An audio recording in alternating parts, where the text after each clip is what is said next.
Yeah, we gotta go. We already posted.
Sure. I'm Bert. I go by BizLab on the internet and most social media places. I run the Of Steam, Steel, and Murder podcast. It's an actual play podcast. We play games. It's fun.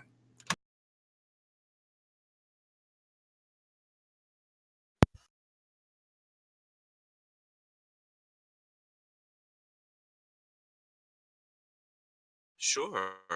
Well, you basically said that one of them with the Unity Kickstarter, but I also work for Zombie Orpheus Entertainment. They're a film company and make a lot of like nerdy, hilarious films about tabletop gaming mostly. And they actually are going to be kickstarting their fourth season of Journey Quest in what is it, the 26th in 2 days. So the 28th is when that starts.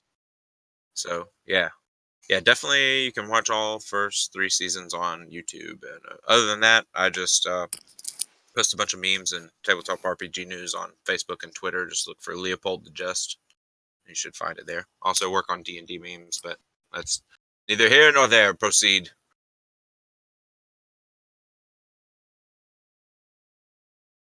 I don't care. I just no. You can do it for both. I'm just saying it's not that big of a deal if you missed it.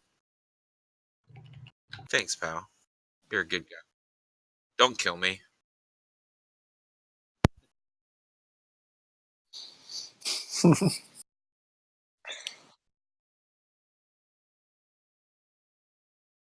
I'm a boring house dad. I just play games online. God, that sounds great.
Pass. Can I pick it up here in a minute?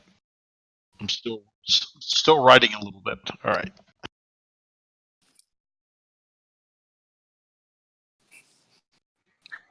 Hello, everybody. Can you hear me all right? Awesome. So I'm playing Johnny Wentworth. He is a gentleman who comes from New York. Everybody calls him Wentworth. He is a gentleman, meaning he is unemployed and lives off his daddy and is horrendously bored, which is why he answered the ad. He wanted to go on an adventure and just got sick of going to parties in New York all the time.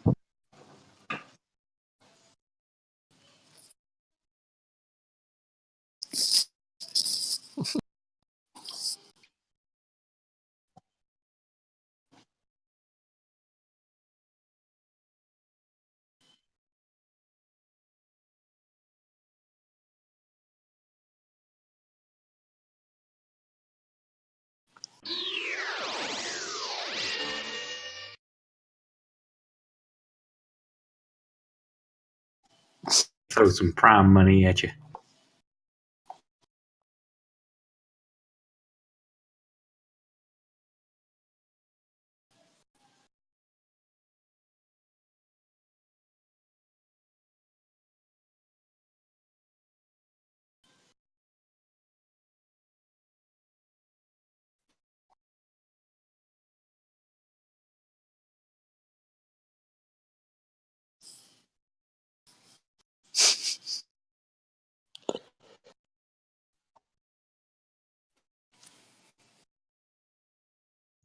Hello, how about now?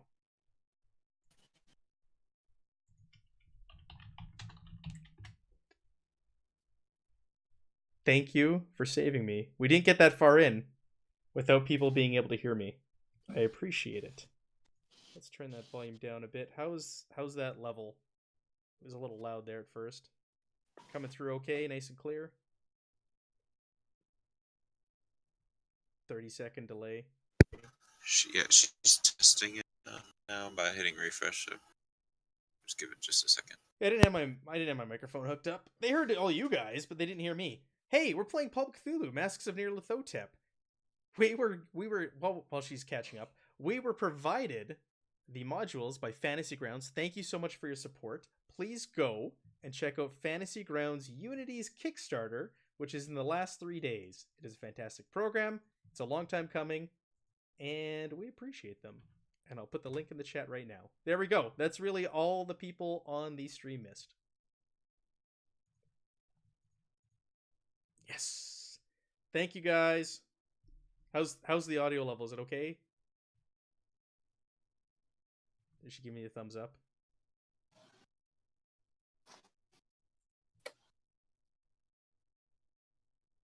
Okay, awesome. Okay, let's move on.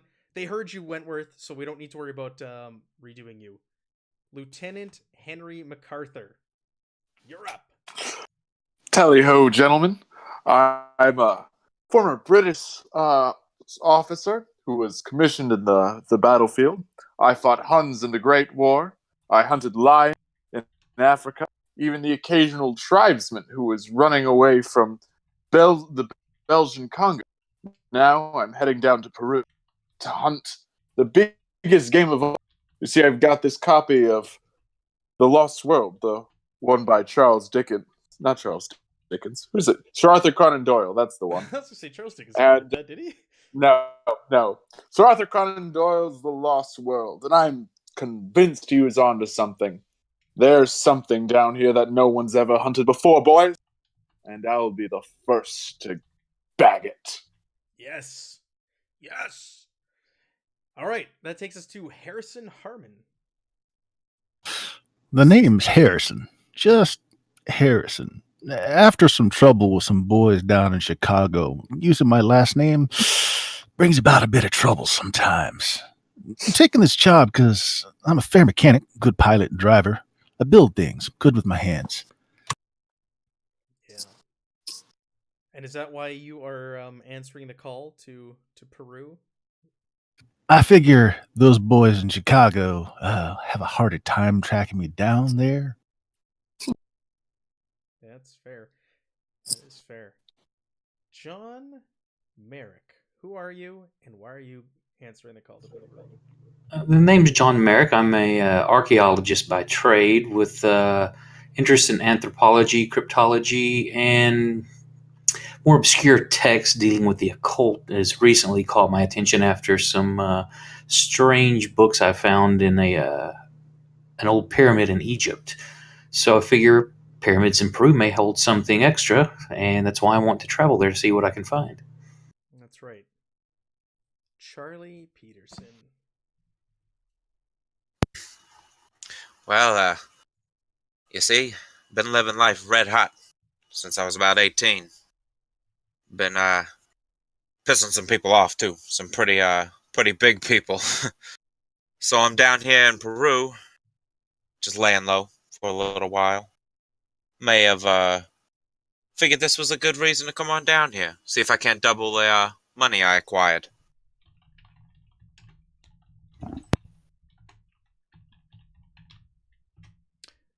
And back to Max Steel. Name's Max Steele. Grew up in the streets of Philly. Wasn't a tough kid, but I got by. As I grew up, I joined the force and worked as a cop. Till some strange things happened. Had a friend in the force, my mentor, who dabbled in something that, well, let's just say it wasn't something we talk about in polite company. And ever since then, I've been investigating things. I'm a PI now. And this ad, it's caught my interest because it has it rhymes with a few things that I've investigated in the past, and very curious about it. All right, very good. So that is our starting group of investigators. Masks of Nyarlathotep is notorious as a bit of a meat grinder where you go through characters at a rapid rate. So we'll see how many of these 6 starting characters survive the journey. So you guys answer that ad, and you all get back a telegraph asking you to join them in Lima. You have hotel rooms booked for you at the Hotel Murray, and to meet on the 18th of March at 7 p.m. at Bar Cordano in Lima. Augustus Larkin, it is signed. I'm going to go back because it wasn't on the stream, and I'm going to read the little bit before this. So we're currently in the year 1923, but we started a scene in 1925 where our investigators are in New York. And I'll reread the little blurb here. You are standing in the dimly lit corridor of a hotel. Ahead of you is a hotel room door bearing the room number 410. As you knock on the door, you hear a muffled cry and movement within. A sense of foreboding grips you as you look at the faces of your companions. Something terrible lies within. But a moment of hesitation, you rush through the door into room 410 to find what lies within and your destiny. We fade to black and we go back 2 years to 1923 where all of the investigators are answering this ad. So, we can jump ahead. You guys have answered the ad and you have made your way to Peru, to Lima. It is the day of the 18th. It is the evening, and you are on your way to go meet with Augustus Larkin, the man who had signed the telegraph back to you. Let's go ahead and boot up some sounds. Let's see how this sound is for the stream also. I'll be curious to know. We're going to be streaming Sirenscape Masks of Nyarlathotep music. Actually, we'll do this one to start.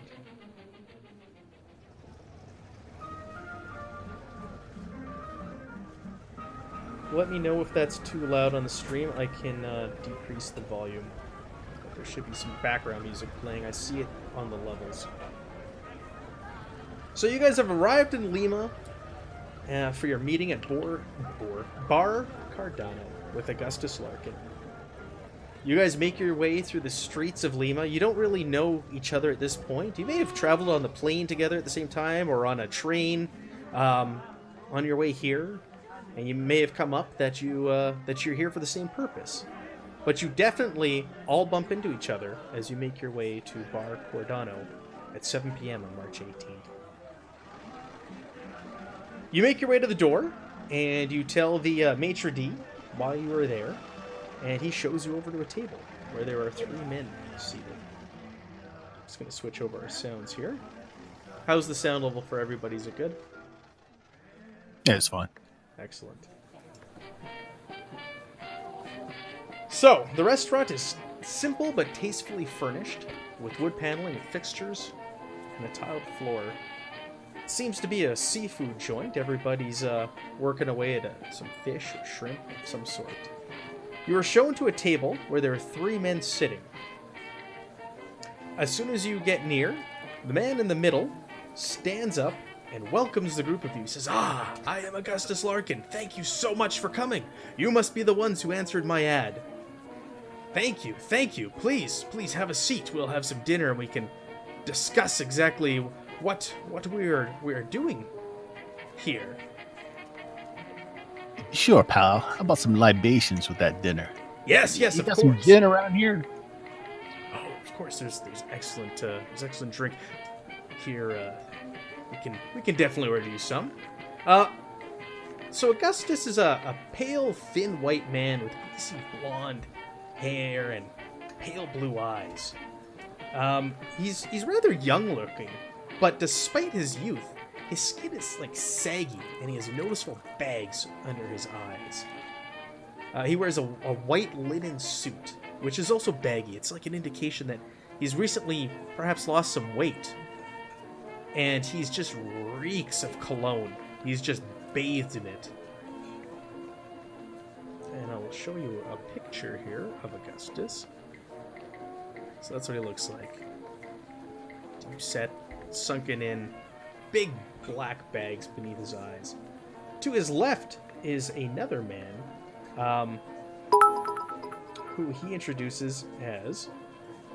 Oh, snap. Chuck's here. Chuck, thank you for the donation. As always, appreciate it.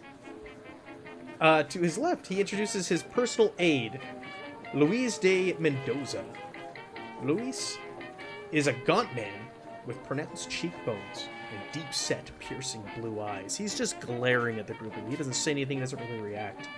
He's got medium-length brown hair, which is a bit unkempt, and his clothing is very clean, but like old-looking, old-timey looking. It's frayed.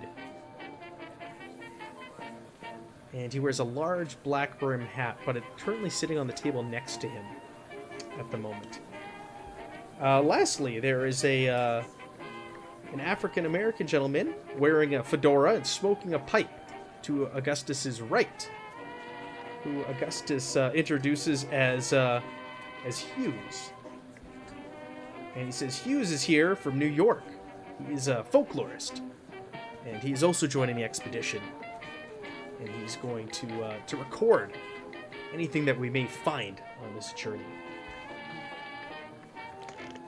You guys, as you come into the bar in the room, and you ask for drinks and all that, Augustus, waves over a waiter, orders a round of drinks, whatever you guys want. He recommends that is a particular dish that he's very fond of, the escabeche. He says, which is a hot and sweet and sour fish dish. He recommends it to the rest of you, but you're free to order whatever you want. Yeah, I'll definitely have that. The fishing that's raw, considering your skin color there, buddy, might want to lay off that. Oh, it's delicious. Oh, it's just the heat of the atmosphere down here is getting to me.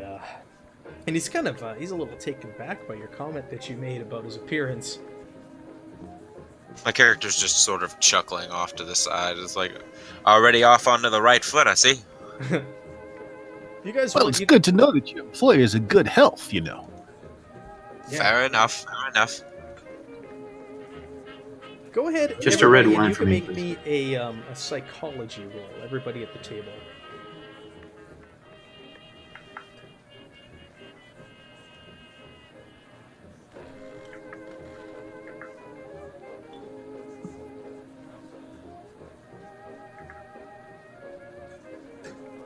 I love how Fantasy Grounds calculates it for you and just tells you critical or fail or success. I love it.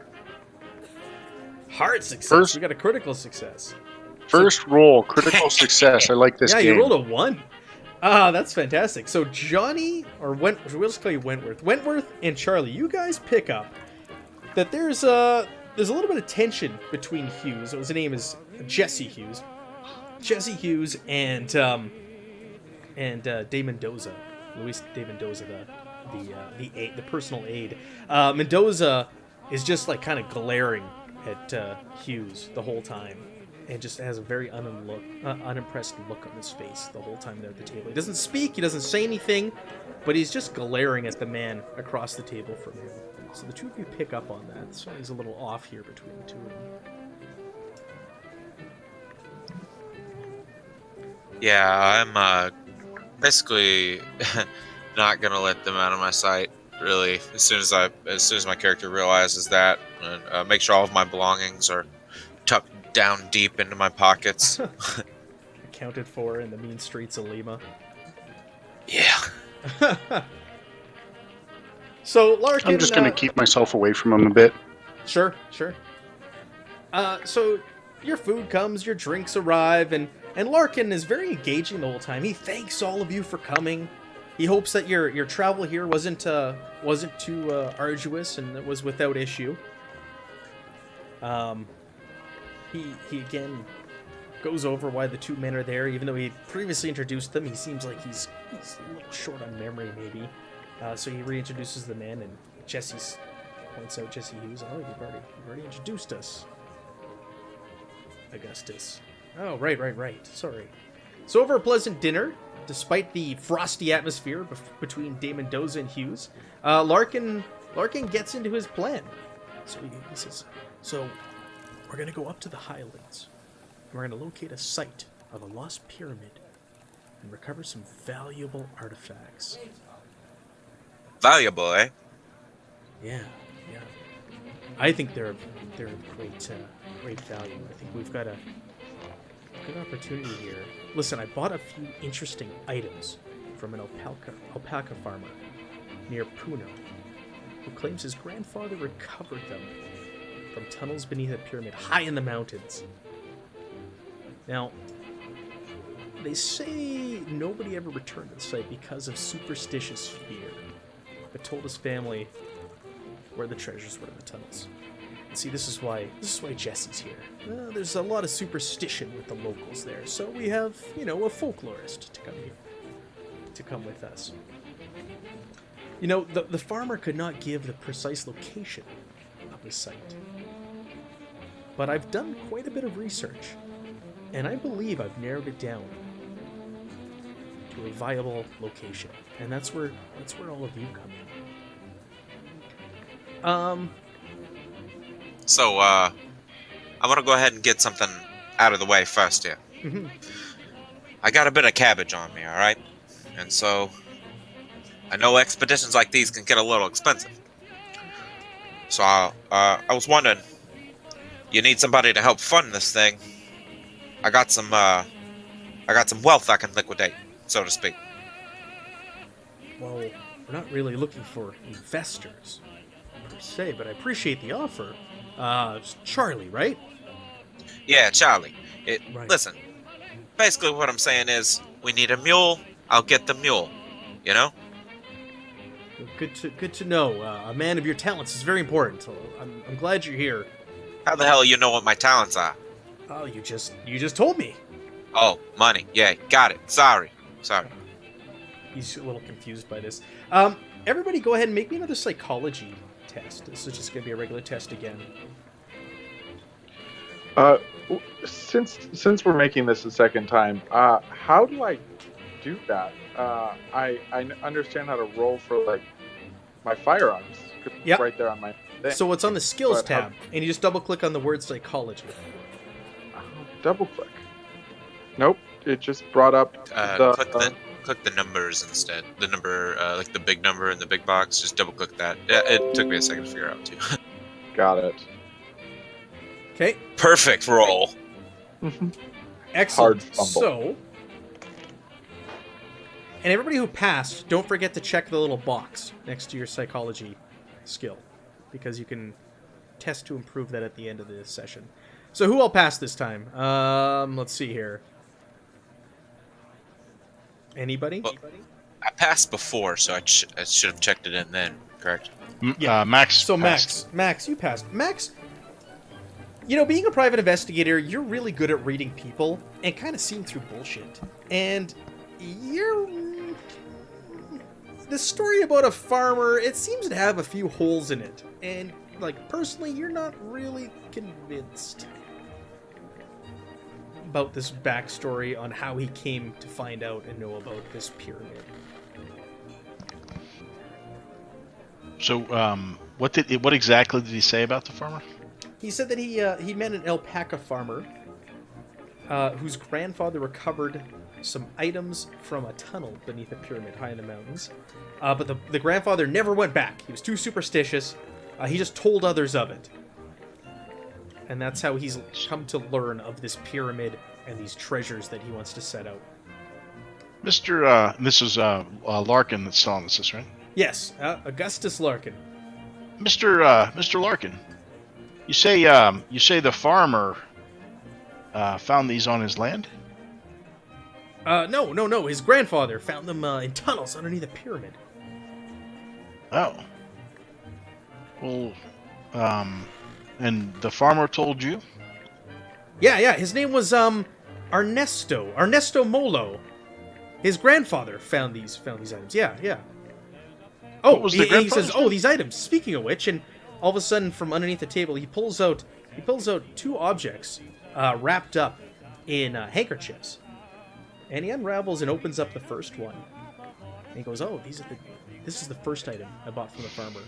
And there's a pendant in the form of a man holding two rods, embellished with rectangular shapes. The other, as he unravels it, is a golden cup, carved with geometrical patterns and circles, and inlaid with turquoise. Ooh, So these are the objects that I purchased from the farmer that his grandfather found. Would you mind if I look at that? Yeah, go ahead. Anybody who wants to, you can make me an archaeology roll. Actually, I know So, John Merrick, you are made of archaeology. So I'm wondering how much you paid for these. Just curious. I paid the farmer well. Don't be concerned about that. What are they made out of? They are gold. I'm honestly just looking to get into the antiquities business a little bit down here while I'm in Peru, so just trying to figure out how much all this is worth, you know? Yeah, these you are what. golden. I have a bit of chemistry. Can I see if this is real gold or if it's just a layer? Yeah, I'll let you roll for that. That's fine. Yeah, I mean, I'll use the gin that I've got in my glass, a few, some Right. table salt on the table, rig up a little test. John and Charlie, oh, look at this, extreme success. Yeah, from what you can tell, Harrison, these look legit. These are old ancient artifacts, and they are made of gold. Charlie, because of you've acquired some things in your travels, so you've come to learn a little bit about history of these things. And John, this is what you do. You guys are able to ascertain that these two artifacts are from two very different periods. So, the first one dates to about the 5th century, and the second one, being of Incan design, probably the 15th century. And it's a little odd that two artifacts from two completely different time periods were found in the same pyramid or cave tunnels underneath a pyramid. So that's what I was. a bit odd. You say both of all of these were found in the same area at the same time. Yeah, well, this is what the alpaca farmer told me, that his grandfather found them at the same time. Yeah, can you trust him?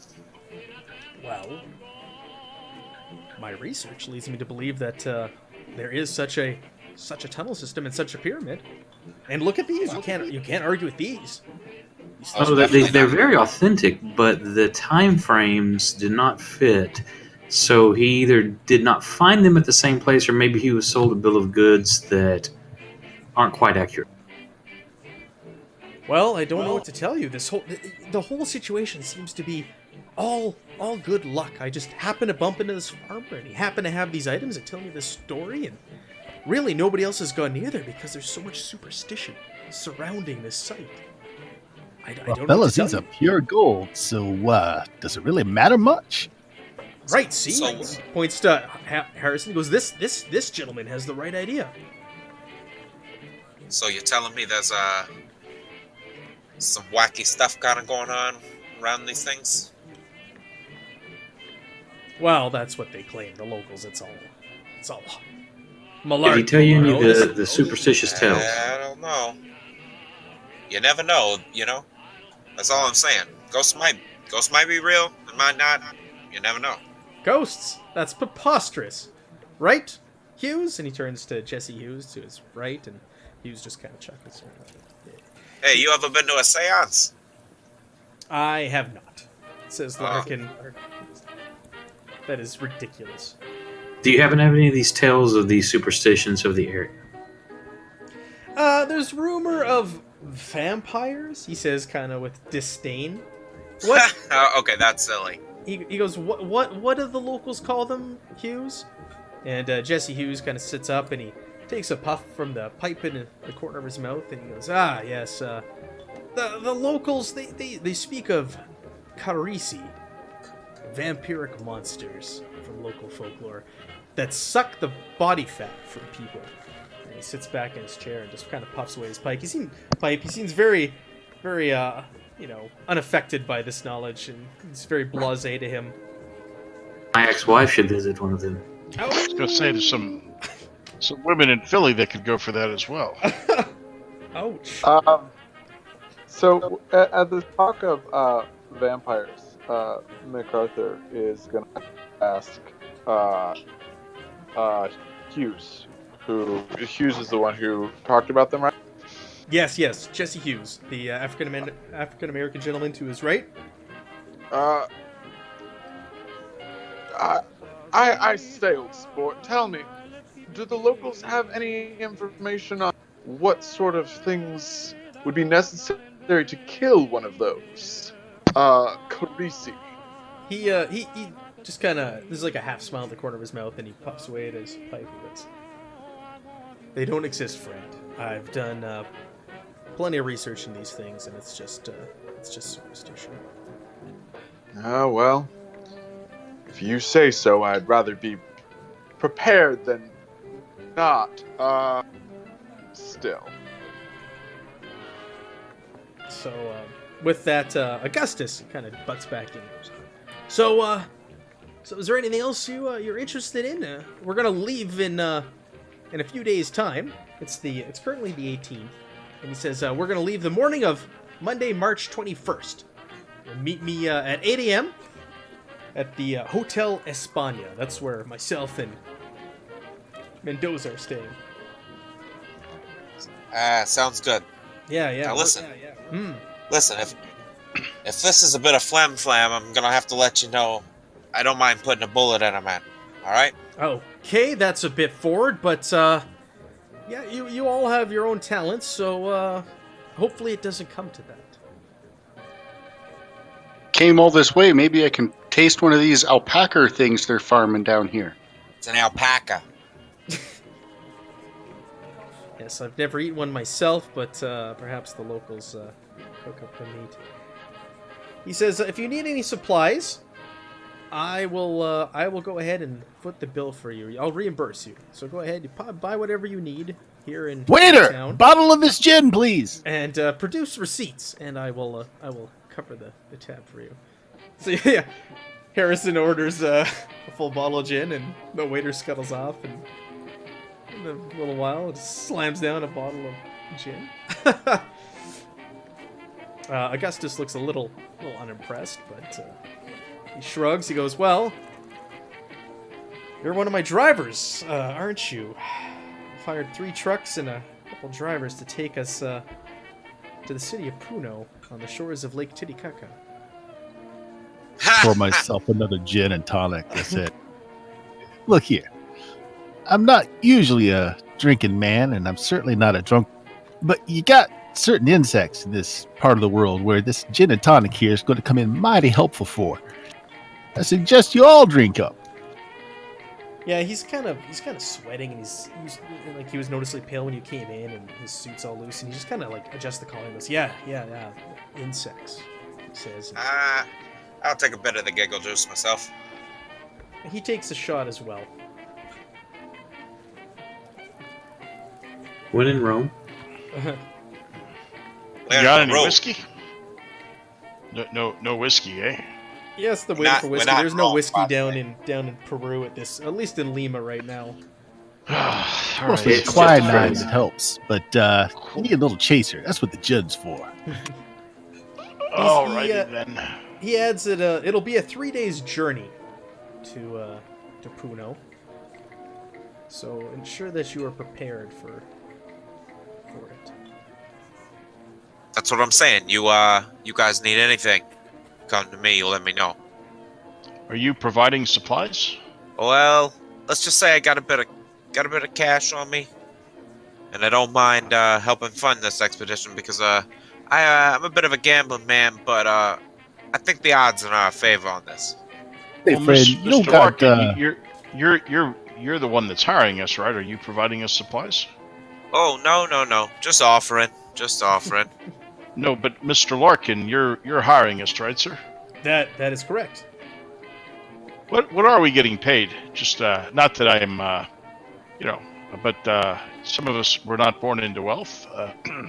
Right. I will be paying you $10 a day every day that we're out there. $10.50. Do you want to like negotiate that? Of course.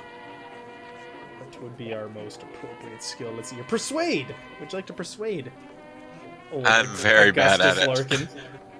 You just right away, you just like shout across the table, 1050, and he goes, Wow. Fine. Holy shit. 1050. Make sure you mark that as a success. Fine, 1050 a day. He concedes to Charlie, who's very I have a pushy. 10 persuade. Yeah. I rolled a 9. You have a 10? Oh yeah, Yeah, I you have a do. 10. I barely passed that. Wow. Well, hey, it's an extra. That's more booze for Harrison.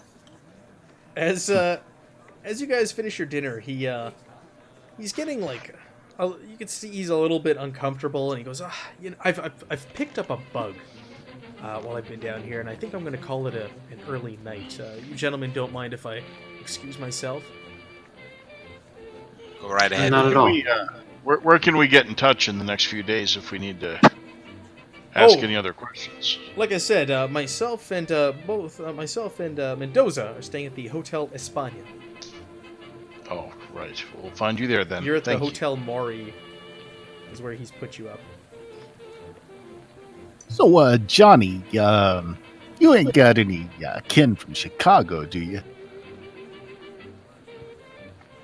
Wentworth's all over the states, all over them. I'm sorry, did I get the wrong character? There's Is Johnny Johnny the one that's and been John. There's two Johns. who's Johnny is been the throwing rich- the money around? The rich guy, and John is the anthropologist. Oh, he's just changed his name to Wentworth. All right, Wentworth. All right, so it's Johnny who's been throwing the wad of cash around. No, it's Charlie who's actually been. No, it's throwing the money. Charlie. Oh, Charlie. okay. So I'm sorry. So, Yeah, so Charlie. Charlie, you don't have kin back in Chicago, do you? Just gonna rob 'em. No. Good. Pour you another shot of gin. Been living in New York for the past 10 years. The city, that is. Lived in upstate, when I was a child. No problems then. Have some gin. Oh, sure. Seems to be Harrison's answer for everything, eh? Trust me, you'll be enjoying this once that quinine gets in your system and those bugs start biting. You'll be praising my name. I'll have a couple fingers of that. I don't necessarily like what you just said, so I'm gonna go ahead and get some of this other gin over here from this other gentleman. From anyone but Charlie. Yeah. right? just So when Larkin and Mendoza get up to leave, I want you guys to go ahead and make a spot hidden or a medicine roll. You can choose which one you want to do. Everybody? Everybody. Yeah, All right. you're observing. If you pass, you're gonna observe something here. Spot hidden. Anybody gonna make me a medicine? No. Yeah, I got a medicine coming. Oh, do you want medicine or is first aid good enough? Medicine's more for diagnosis, so if Yes. that's So what this is a diagnose. Nah. Okay, so we passed at spot hiddens, everybody? Okay. No medicines. We got an extreme success and a hard success. So, you guys have regular. noticed that Larkin has grown noticeably paler and sweatier as the evening has gone on, and his hands are like now trembling by the end of the night when he excuses himself. So him and Mendoza get up and they leave. Jesse Hughes stays behind. He leans forward his chair after the two men leave and takes a puff of his pipe and kind of pushes his hat back. Oops, as I hit my microphone. He goes, so, you fellas believe any of that malarkey that he's spewing? Not Well- least, but that's gold. That's real gold. The artifacts are very real, just I don't quite believe they were all found at the same place at the same time. Well, I don't think you're wrong, friend. He goes, the real name is Jackson Elias. And I think Larkin is leading us into danger. I'm here researching a new book about secret societies in Peru. And I spent some time traveling around the area of where we're headed, looking for evidence of what I believe is a century-old death cult. And I think these two men might have some involvement with the death cult. Is that why there's something between you and Hughes, was it? Mendoza. Hughes is Jackson Elias, so he reveals that he's given a fake name as Jackson Elias. He's like, hey, I don't want them to know who I am because I am a published author and they might know my name. I specialize in the supernatural and folklore, like my cover says. But the name's Jackson Elias. I've published quite a few books in my time, and I'm here investigating them and the death cults. But I don't want them to know who I really am. What to possibly know like something else he's written? What I'll what bring it else? up here. What, I'm gonna change our what would track. There's a track called Drinks with Elias, so let's change it to that, and I'll tell you exactly what he's written. This all sounds a bit goofy. This is a bit goofy. Yeah, it's 1920s slang for crazy. All right, Jackson Elias. So, he's best known. This is actually we'll say it's an international bestseller, and you've heard of it. It's best known for his book Sons of Death, exposing the modern-day thuggies in India, or thugs. I don't know how it's pronounced, but the music for Drinks with Elias sounds the same as the bar Condona or Condoza or whatever it is, but with a drink shaker in the background. I don't know if you guys noticed that. No, I'm not hearing any music. Is there anything I Oh, gotta you do? didn't to download get the that? online player then. That's okay. That's okay. The stream can hear it, and the few people who downloaded it can hear it. I actually use is it Synology or what is that thing called? Sirenscape? Sirenscape, yeah. I use that, but where do I download this other thing? I linked it in the Discord before the game. It's all right. We'll use Got it it. for the next. You can set up for the next session. So it's streaming Got it. audio to everybody right now. So Sons of Death. It's actually a very well-renowned book. And as soon as he mentions it, and he mentions his name, you kind of put two together. You're like, oh, okay, yeah, that Jackson Elias. Okay. And he just kind of sits back and puffs away at his pipe. And whenever he speaks, he points with his pipe, and he's always gesturing and emphasizing when he speaks with the pipe. And he leans back in his chair. Yeah, so I'm researching my current book. And I believe these two gentlemen are involved with the death cult here. You think they're involved, or they're just trying to stick their nose where it don't belong? What are you trying to get at here? Well, you see, it's funny. they should be enlisting help and assistance of some certain people, and they seem to be turning them away. So I've made an acquaintance here, Professor Sanchez at the National University of San Marcos. He's interested in joining the expedition. He is a leading authority on this sort of thing, and Larkin has ignored all of his requests to do so. Doesn't that seem a bit funny to you, fellas? Why would you not want to take an expert along? Yeah, that's true.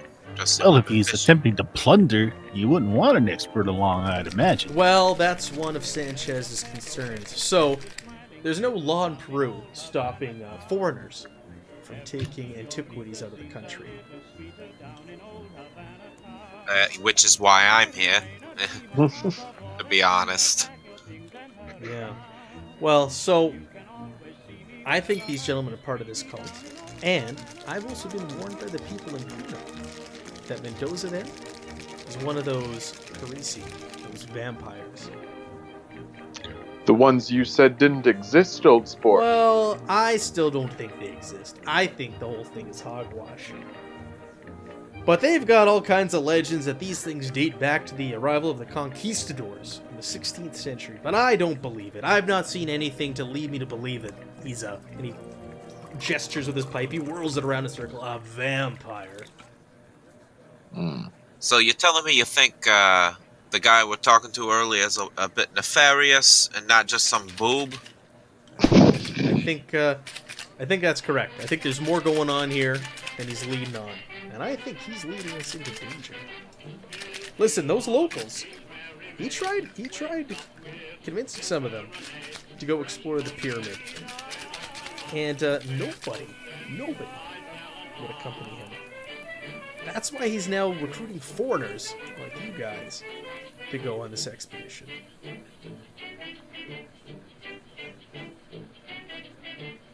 And this death cult, it's a very real thing. Hey, you keep saying death cult over and over and over again. It's kind of making me a bit nervous, to be honest. So if we could just cut back on that terminology a bit, just say a bunch of assholes or something like that, that'd probably make me feel a lot better. He chuckles at that, and he grabs the bottle, he pours himself a shot, he pours you a shot, and he downs it. Now, I cult like you, usually- Charlie? Charlie, is it? I like you. Charlie. The cult Yeah, so, usually worship something. What would this death cult worship? Yeah, that's what I was going to ask. Well- what is it? Strange. What does it mean to be a death cult? I don't exactly know. It's pretty early on in the research. I've spent a little bit of time up there in the hills off the lake. And I don't know for sure. I think it might be tied to this pyramid. I don't know how. And I don't know. Would I happen to numbers. have any knowledge? What's that? Would I happen to have maybe run across something over such death cults in my studies? You can make a roll. Would that be mythos knowledge or Yeah, something you else? can do a mythos knowledge roll. They don't have to wear sneakers. So, I don't know why that did it twice. Oh, that was someone else throwing. Okay. Yeah, so yeah, MacArthur also has mythos knowledge. MacArthur, you don't nothing rings a bell. John, you've heard of a number of these death cults and cults tied to pyramids and ancient civilizations, things like that. You have heard rumors of ones in Peru, but there's not really a lot of information about them because this is the 1920s. There's still not a lot known or explored about this area and region. So this is like an expedition into the unknown. But you have come across rumors of such cults in this area, but you don't really have a lot of details. What about that professor? Would he be somebody that could shed some light on this? Well, funny you should say that. I have an appointment tomorrow with Professor Sanchez, and you're more than welcome to join me if you'd like to come along. Would you like to accompany me to go talk to him? I think that would be all right. All right. Well, he thinks he's also onto something here. You mind if I sit this one out and check the city out a bit?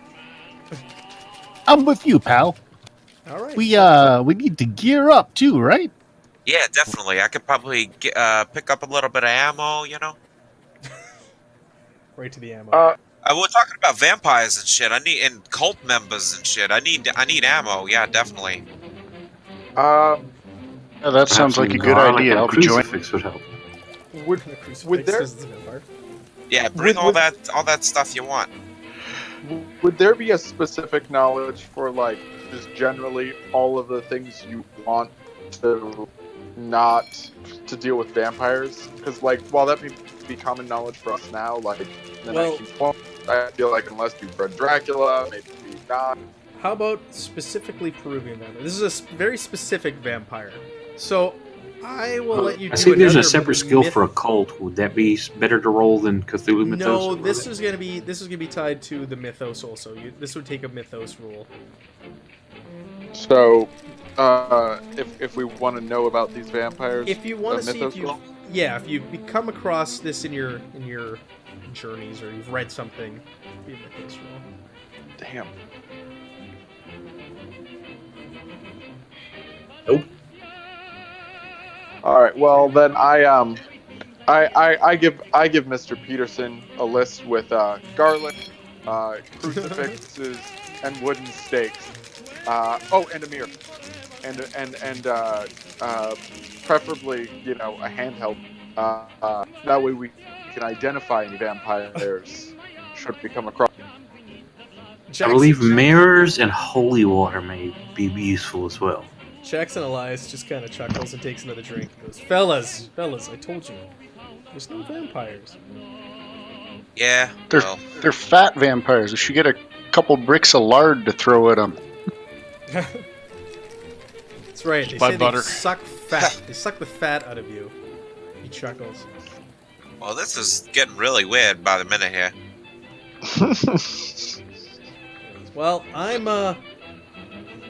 fellas, I'm also staying at the Hotel Mari, like you. Those two gentlemen that were just here, they're staying over at the Hotel España.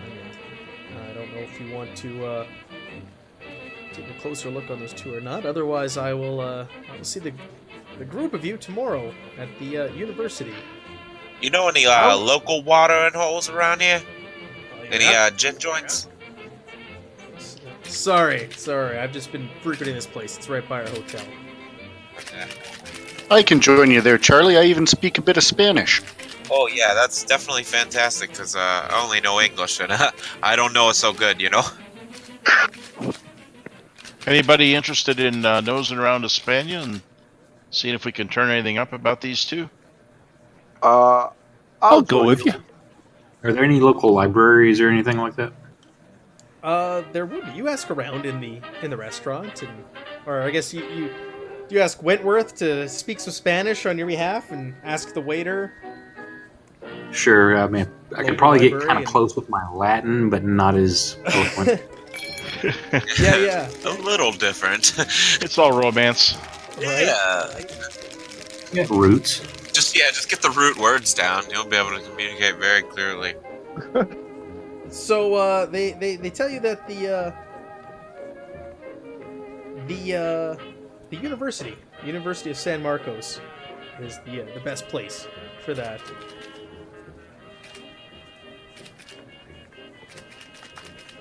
If we have any time, I'll head there just to do some research. Well, it's pretty late in the evening at this point now. Okay. The university Well- will be open tomorrow, and Jackson Elias is heading there just by chance tomorrow to go meet with Professor Sanchez. I'll accompany him. He also Thank mentioned the waiter mentions that they've recently opened a museum to anthropology there, which Ooh. archaeology and anthropology at the National University of San Marcos, which kind of Ow. piques your interest, John. Definitely. So All right, so basically, just to get out of that ridiculous voice for a second, but Charlie's pretty much just wants to kind of try and use his out of mechanics wise, I want to use my persuade skill to sort of try and blend in with the local population a bit, using my Spanish speaking buddy over here to assist, if possible, since he wanted to go. And you want to blend in? just sort of, Yep.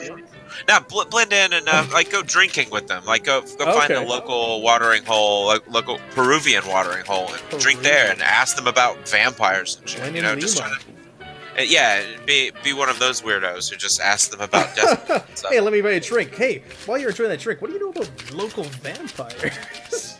Yeah, well, I'm gonna basically start off a little easy and ask them more about like if they've heard any weird stuff about the location of this place. You know, like in the area that we're gonna be traveling in and stuff. Anything, Gotcha. anything like you want to warn me? Like, is there like a Gotcha.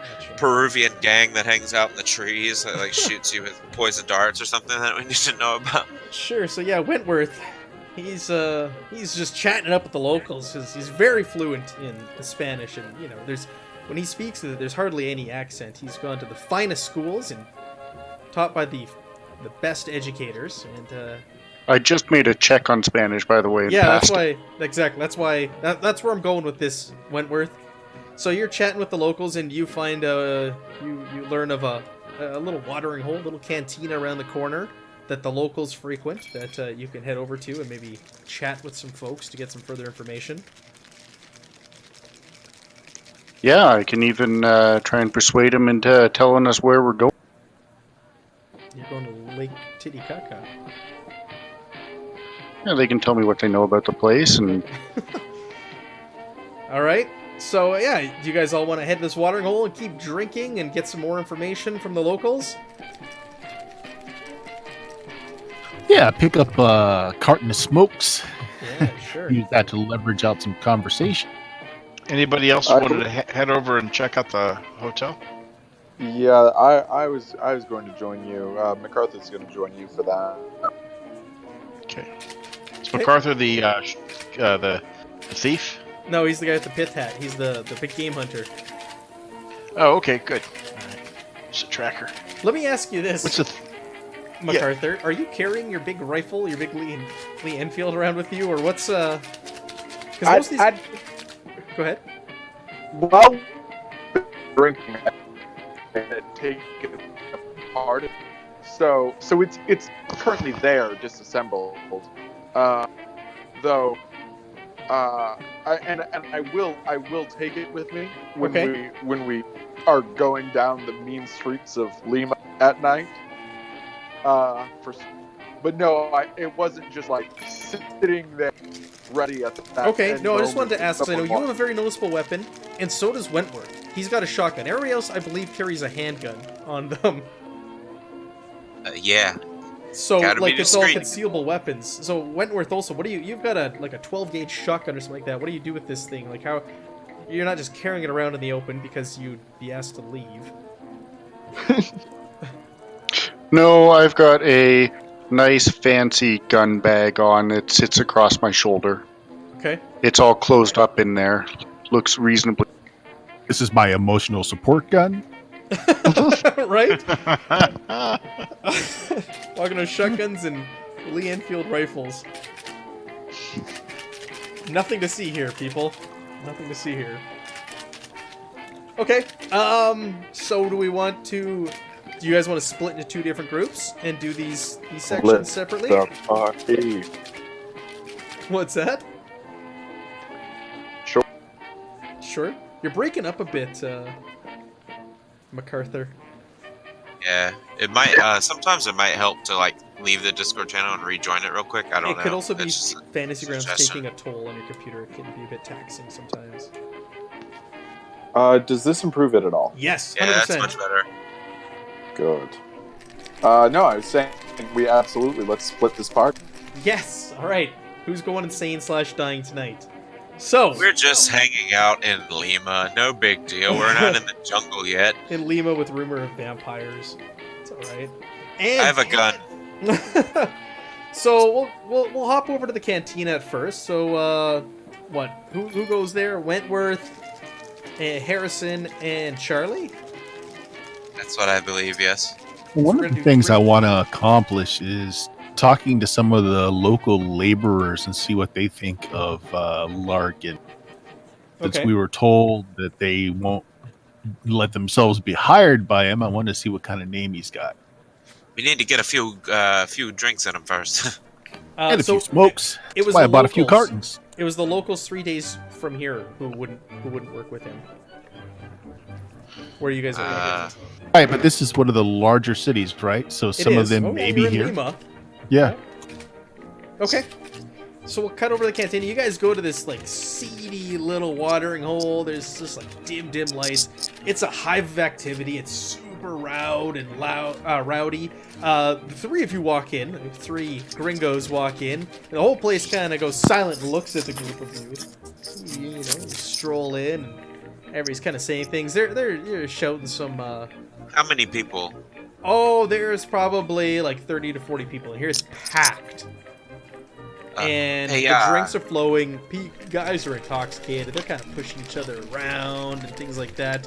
Wentworth, you can hear all kinds of rude remarks being thrown in your direction in Spanish. You can make them all out.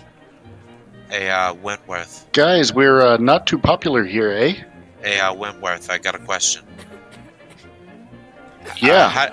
How do you say, I'm gonna buy a round for all of yous in Spanish? I yell drinks on Charlie. All right. And I raise my hand When he says Charlie, yeah, you Yeah. Spanish, Charlie, and you put your hand up.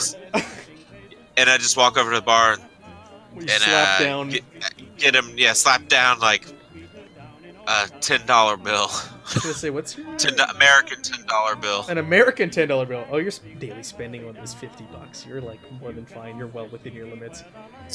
You hear some like cheers and clapping, and some guys come over and they pat you on the back, and everybody rushes over to the bar to get their drinks, and the bartender can barely keep up with pouring shots for everybody.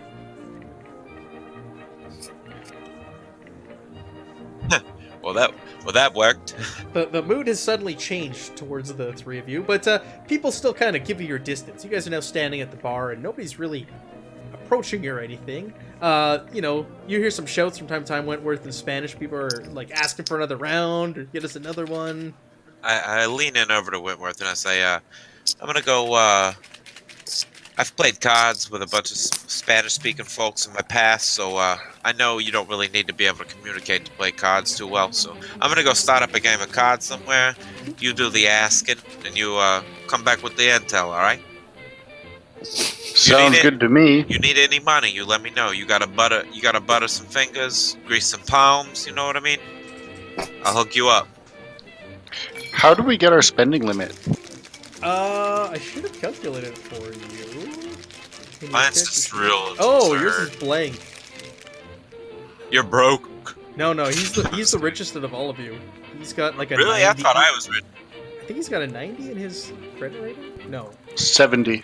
70. Oh, maybe Charlie's richer than you. Credit rating. Oh no, I you're forgot.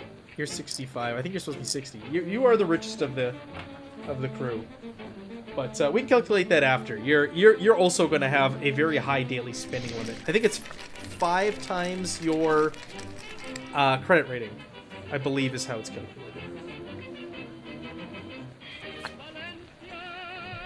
My think credit it's rating 10 is times. 70. Yeah, so 5 times 70. That's my daily spending limit. Yeah, what does that come out to? I'm not good at math. $350. All right. No, that's cash that's on you. That is Let cash me look it that- up in the that's book on- quickly. It's easy to find. We'll figure out. You mine's- are the Richie Rich. You're the sugar daddy of the group. So let's find out how much money you have. So that makes sense for how much cash you have on you, because I have 325 on me. And Okay, I so have a that's- 65.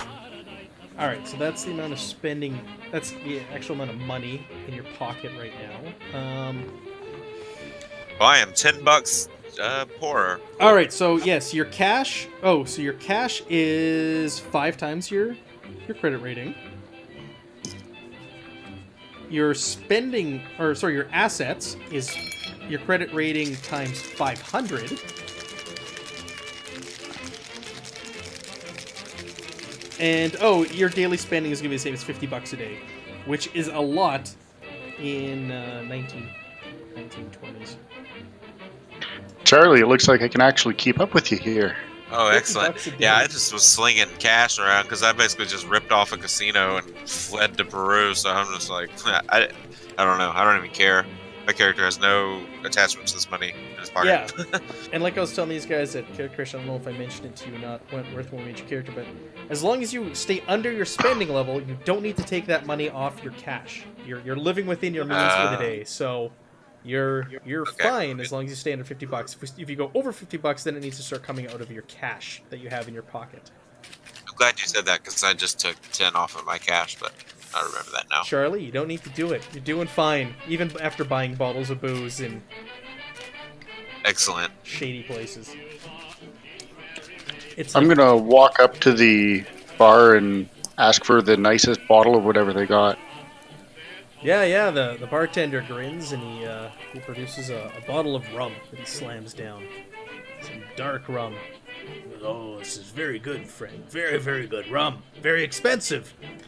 Can you afford it?" He says, "It's $10 a bottle." Which is out. Well, to most people it'd be outrageous, but you come from high society and you're used to drinking bottles of champagne and wine that are worth hundreds of dollars. Yeah, I'll take 2 of those and 4 cups. He's kind of taken aback. Money first, friend. Hand up a 20. Oh. Ooh. Oh, look at this high roller, gentlemen. He's freaking upstaging me over here. I put the 10 down. I thought that was gonna be it. He looks at it, he goes, I can't break this. I don't have change for this. 10 times 2 is 20. Oh, sir. right, senor.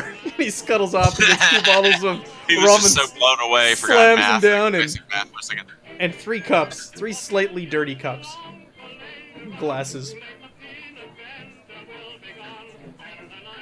Are there any quiet conversations going on in the corner? Anybody who looks like they know what they're doing? You're Or back on the bar and you scan the room and there's tables and groups everywhere. A lot of guys are kind of roughhousing and drinking and laughing, and there's some guys playing cards and games. You look in one corner and there are 2 gentlemen kind of sitting there to themselves and not really interacting with anyone else. They're sitting off in the dark corner. Harrison, there are laborers everywhere. You can see there's like guys, dock workers and such. They're easy to pick out. They're some of the rowdier of the bunch. Right. I'm going to approach a group that might be throwing some dice or playing some cards. I mentioned that I picked up a couple of cartons of cigarettes. So yeah, that's right. Find a game, toss out a few packs of cigarettes, buy a bottle for the table, sit down and lose some money, and listen to what they have to say. Yeah, I'm gonna start shuffling cards too. I have a deck of cards on me that are pretty worn. They got naked ladies on the back of them. The old Tijuana deck of cards, eh? Yeah, exactly. They're custom. Okay. Hey, these are girls I know. I'm gonna go off to that back corner and introduce myself. Okay, so at that, let's cut to the other 3. We spent some time here in the cantina, so we're going to go over to Max Steele, Henry MacArthur, and John Merrick, who are heading to the Hotel España. You guys, you ask for directions when you leave the restaurant. It's not too far from here. You guys make your way over. It's a small establishment. It's two floors, located on the corner of a busy street in the Lima shopping district. You guys walk in, and there's no reception desk of any type. There's just a small white-haired woman in a woolen shawl sitting in the foyer, and she hola, as you enter. Do any of us speak Spanish? I don't think so. Not in the least. ¿Cómo Hablo está? inglés? No, Yeah. no English. Okay. What was the guy who hired us? His name? Larkin. Yes, Larkin. Augustus Larkin. Yeah. That's go ahead. I just say Augustus Larkin, miss. She looks at you, and it takes her a moment to figure out with your accent and everything what you said. She'll, oh, see, and she points upstairs. Numeral. I grab like a pen and like a napkin off the desk, and There's no desk. and tap. It's just a woman sitting in a chair. It's just Okay, damn. Numero, por favor. Let's change the. Here, I'm gonna change the music playing. I'm gonna put on the streets of Lima, the mean streets of Lima, for the group of you. Yeah. Max will just say numero, por favor. Let's see. There's a dozen rooms here. She says room number 10. Okay. Gracias. And then she starts speaking in Spanish. She's asking a question. No hablo Spanish.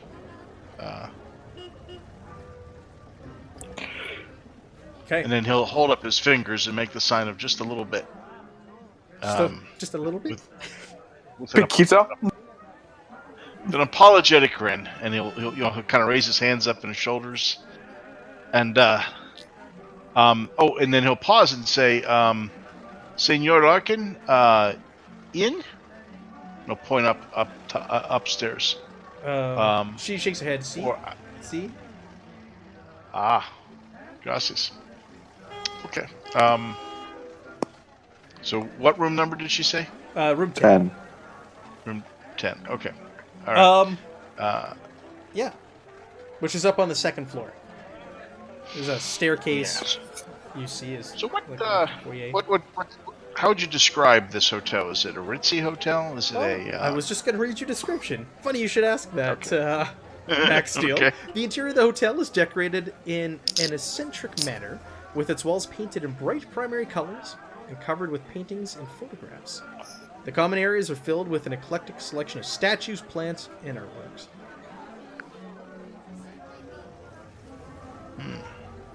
Okay. Gentlemen, I might suggest that we do our best to make our not heard by anyone we have suspicion of. You think we want to be kind of stealthy about this? I agree with that. Indeed. Is it just Max and Henry, or is there somebody else with us? You have John Merrick with you as well. Cool. Okay. John's the old big anthropologist, archaeologist. Okay. Henry's the game hunter. Henry's the game hunter. Yes. Right. So, you boys got your you packing? You got your heat? There's literally a rifle over Henry's shoulder. A rifle. Okay. Are you walking around with a rifle out in the open? Damn.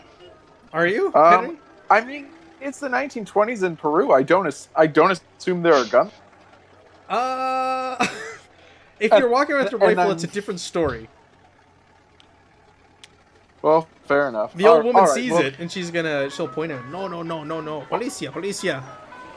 All right. Hold on. How about this? Before we go in, could we have gotten like a guitar case for him or something? A guitar case? We're going all El Mariachi here, huh? Yeah. Well. No, it's perfectly fine. If that's an issue, I have no leaving that in the room. I'm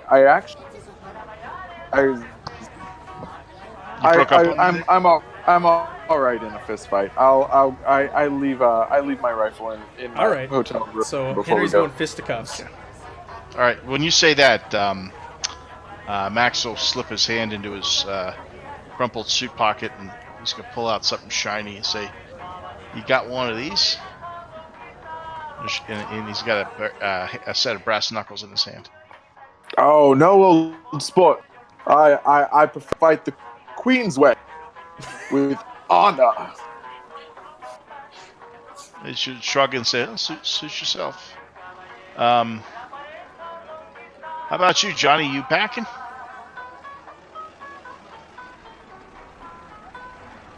John Merrick, did we lose you?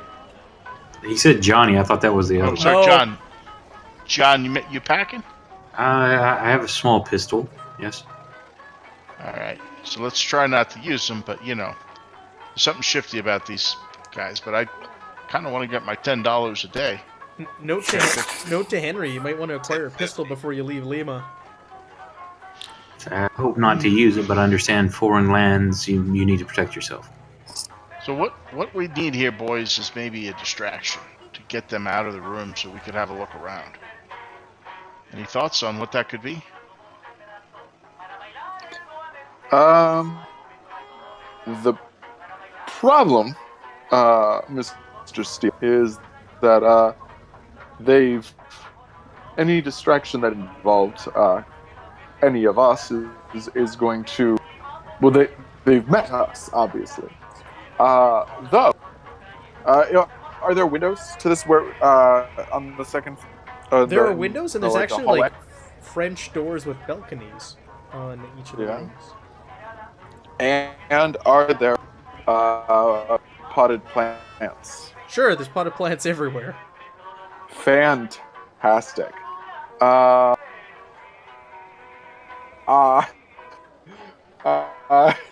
MacArthur is going to pick up one of these potted plants and throw it In the foyer? Well, hang on. No, Before he does that, okay.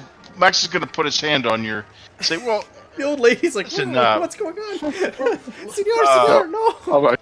and Henry, let's talk out the plan before we pull the trigger, eh? What were your thoughts there, big fella? Well, you were looking for a distraction, old sport. I found it. Right. Well, okay. Yeah, I was thinking more along the lines of something that would bring him outside the building. Like maybe I was just thinking maybe we get some newspaper and put it in a trash can and set it on fire, make some smoke, and get everybody to think maybe the building's on fire and clear out for a few minutes. That would be an example of, but let's run down the potted plant theory. So how would this go? Yes, how would this go? What happens next? Mr. Steele, old sport, we can go with your Hollywood newspapers theory. All right. All John, right. you want to get in on this? Any distraction ideas?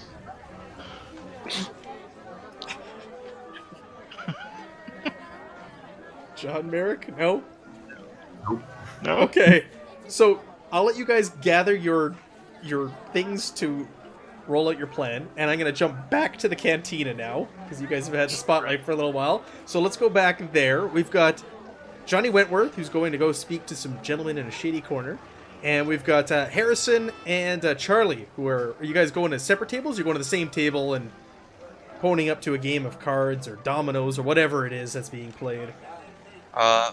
Well, Charlie pretty much just sat down at like whatever the closest empty table was and just started shuffling and dealing. Whether they're Harrison playing found already the or not. game and inserted himself. Okay. Sure. So you guys are I'll say you're at two separate tables then.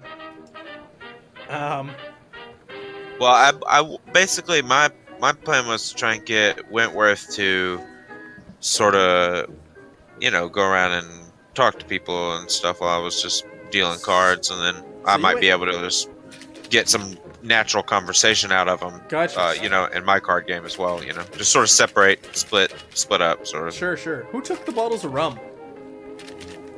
That would be me. You took both of them. I got 2 bottles of rum. I was actually going to hand one off to Charlie while I went over to the other corner. Yeah, you could just you could see him shuffling cards and kind of admiring the ladies. As you walk by the table, you don't even say anything to Charlie. You just boom, set it down next to him, and you just keep walking. How about that?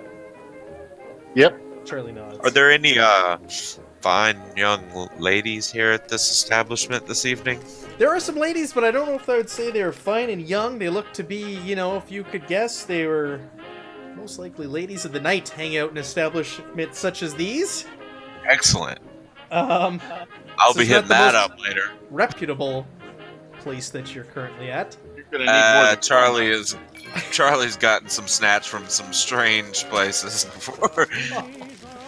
Oh boy, Charlie. So you start He's gonna shuffling. die of an STD actually instead of a Cthulhu bite or whatever. I don't know. Cthulhu bite. Yeah, they just jump out and bite you. Those That's what got Cthulhus. Capone. Oh lordy, this is gonna be a fun campaign. Cthulhu Bites. Yeah, well, watch out for those. So you start shuffling cards, and some guys at the bar, they take notice, and they come over. They see the bottle is what interests them more than anything, and they come over, and they grab a glass and they put a glass down, and they're like, and they're looking for some of your rum, and you gladly pour them some rum and start dealing them some cards. Is that correct? Yeah, definitely. Okay, Harrison, you go over to a game that's already in progress, and you just don't let the Cthulhu's bite. You go over Yeah, I to hand out packs of cigarettes, and I Yep. ordered a bottle of drink for the table. Yeah, you get a bottle. What do you want? Another bottle of gin? And Yeah, I'm not going for the high price Yeah. stuff like my friends are. And, I'm picking a table of like people that looks like they might be laborers or, that sort of thing. they're not that hard to pick out. You see a table, looks like a group of laborers. There might be actually some farmers there. You can tell by the way they're dressed, their clothing. the way Sure. they're speaking. Yeah, and the idea is to play a bit and lose, but not too obviously, but lose enough to keep everyone there and loosen them up a bit. Oh, Charlie don't play to lose, so he's Don't play to definitely trying to win some cash. Tabletop keyboard. Thank you for dropping by. Always appreciate it. Oh yeah, they retweeted the thing earlier. Thank you. Finally kicked the wife out of the man cave. Nice. All right, so and then we'll jump over to Wentworth. Wentworth, you're going over to these gentlemen. You're kind of sitting there. You're walking up. You've got a bottle in one hand, a couple of glasses in the other. You're just a smug-looking SOB, dressed to the nines, making your way over. And there's kind of like, oh, okay, I'll check out the Discord after. You're making your way over, and you hear them talking, and they're kind of like, they kind of shush each other. And you stand there at the table, or do you just sit down? How do you approach these gentlemen? Is there any table nearby where I can sit down beside him? Yeah, there's a table like right next to them that you could saddle up at. I sit down and, so my back's kind of towards him, but I'm fairly close to him, and just pour myself. Sure. You can hear them. They're talking. They don't know that. Oh no, they do know you speak Spanish because you announced to the bar about Charlie, didn't you? I did. So they know you speak Spanish. So they're speaking in hushed tones around you. If you want to, you can try and make a check to see what they're talking about. A listen roll. Sure, why not? We'll do. I was going to say a hard listen roll, but you failed regardless, so that's okay. Because this place is loud, there's lots going on, and you're trying to listen over. So you're unable to pick up what they're saying. That's all right. Do I have an idea by their dress what they might be? They are dressed What they might do for nicer a living? than a lot of the fellas here. They are wearing like suits, nicer suits. They're not dirty and such. They're well kept, well dressed fellas. I'm gonna turn around, ask if I can join them. Looking for a little bit of a less rough and tumble crowd, and they seem to be.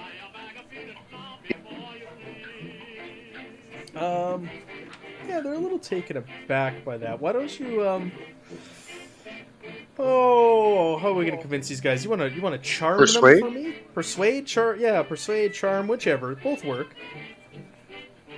You're a charming SOB. Yeah. They see the bottle. No, but I'm a persuasive one. And they look at you. Don't forget to mark that. They look at the bottle. They look at you, and they welcome you over. Come over, CR. Come over. We'll jump over to Harrison. We got two groups. And one of the groups, they're all doing different things. Harrison, we jump over to you. You've been losing a few rounds.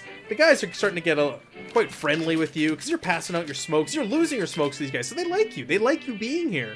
They want you to keep playing. They want you to keep losing your cigarettes. They want you to keep pouring drinks for them. Yeah, that's the plan. So I'm gonna drop in every once in a while. What do you do? What do you do for a living? Who have you worked for?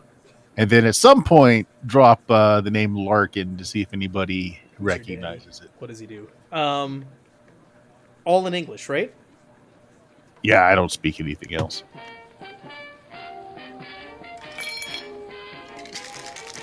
Okay. Yeah, you're asking, and there's like one guy at the table. He goes, Senor, I don't know no Larkin.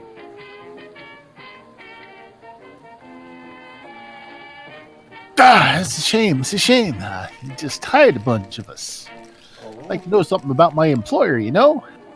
What did he hire you for? To drive. He's going on some kind of expedition. Where to? What was it? Up to There's Puno. Titicaca? Puno, and the pyramid is on the shores of Lake Titicaca. All right, yeah. So, yeah, right on the shores of that Lake Titicaca. That's a funny name. He doesn't laugh. He doesn't agree. What's so funny about Titicaca? Well, it's like, the first part of that word is something nice, and then the last part of that word is something really bad that you don't want to add together. Yeah, he says, why would anybody want to go there? There's nothing there but the farms and alpacas. Oh, yeah. He said some alpaca farmer found some relics or something made out of solid gold. Solid gold. Oh, who knows? There's talk of pyramids all over the place. Ancient treasures. I do the little the pantomiming fangs with my my two fingers. Yeah, I hear there's some vampires or something down there. He laughs at that. Oh yes. There's rumors. The farmers there are scared of ancient conquistador vampires. Yes. Well, what's one supposed to do if he finds face to face with a conquistador vampire? You run! He laughs and slaps you on the back and takes a drink. Well, I should shoot one of my buddies so he runs slower. That's what you're saying. I got you. I like the way you think. All right, sounds like the table's a bust, but I'm gonna cheerfully lose a bit more money and Sure. leave the table with a bottle. Okay, and we'll jump over to you, Charlie. Alrighty. Yeah, so my character, I assume is just, giving these people a run for their money. Is there like a gambling check or something? You can roll luck. Alright. Now, give me a second while I try and find that. There's no gambling. There should be. That might be under arts and crafts. We can gambling. Yeah, we'll say luck. Luck's an appropriate thing for that. How do I roll luck? Oh, your current luck is 0. That's not correct. If you double click on the number, it'll give it to you. But you've got 0 luck in there. It didn't calculate it on your character sheet properly when we set you up. Oops. Oh, that's not on you. Well, we'll just roll with it and say like, yeah, you're playing with these guys and you want to win, or what do you want to do? You want to win? You want to let them win a little bit? I want to let them win a little bit, but in the end, I kind of want to, take the pot a couple of times and then maybe just kind of keep it going back and forth a bit. But ultimately, I want to come out on top for sure. Sure. We'll fix that number later or whenever you want. Yeah. I'm just quickly looking it up here. It was 0. To get it, it's 2d6 plus 6 times 5. I'm just seeing the quick character creation that we used if there's anything in there. No, there isn't, so I bet everybody's just going to be at 0. 2d6 plus 6, and then multiply that by 5. That's how you get your luck, everybody.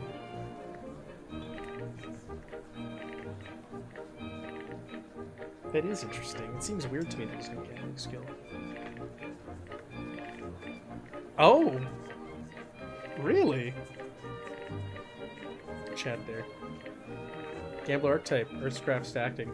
So yes, that's how you get your luck. So yeah, you're playing with these guys, and let's roll. Let's roll to see if anybody speaks English.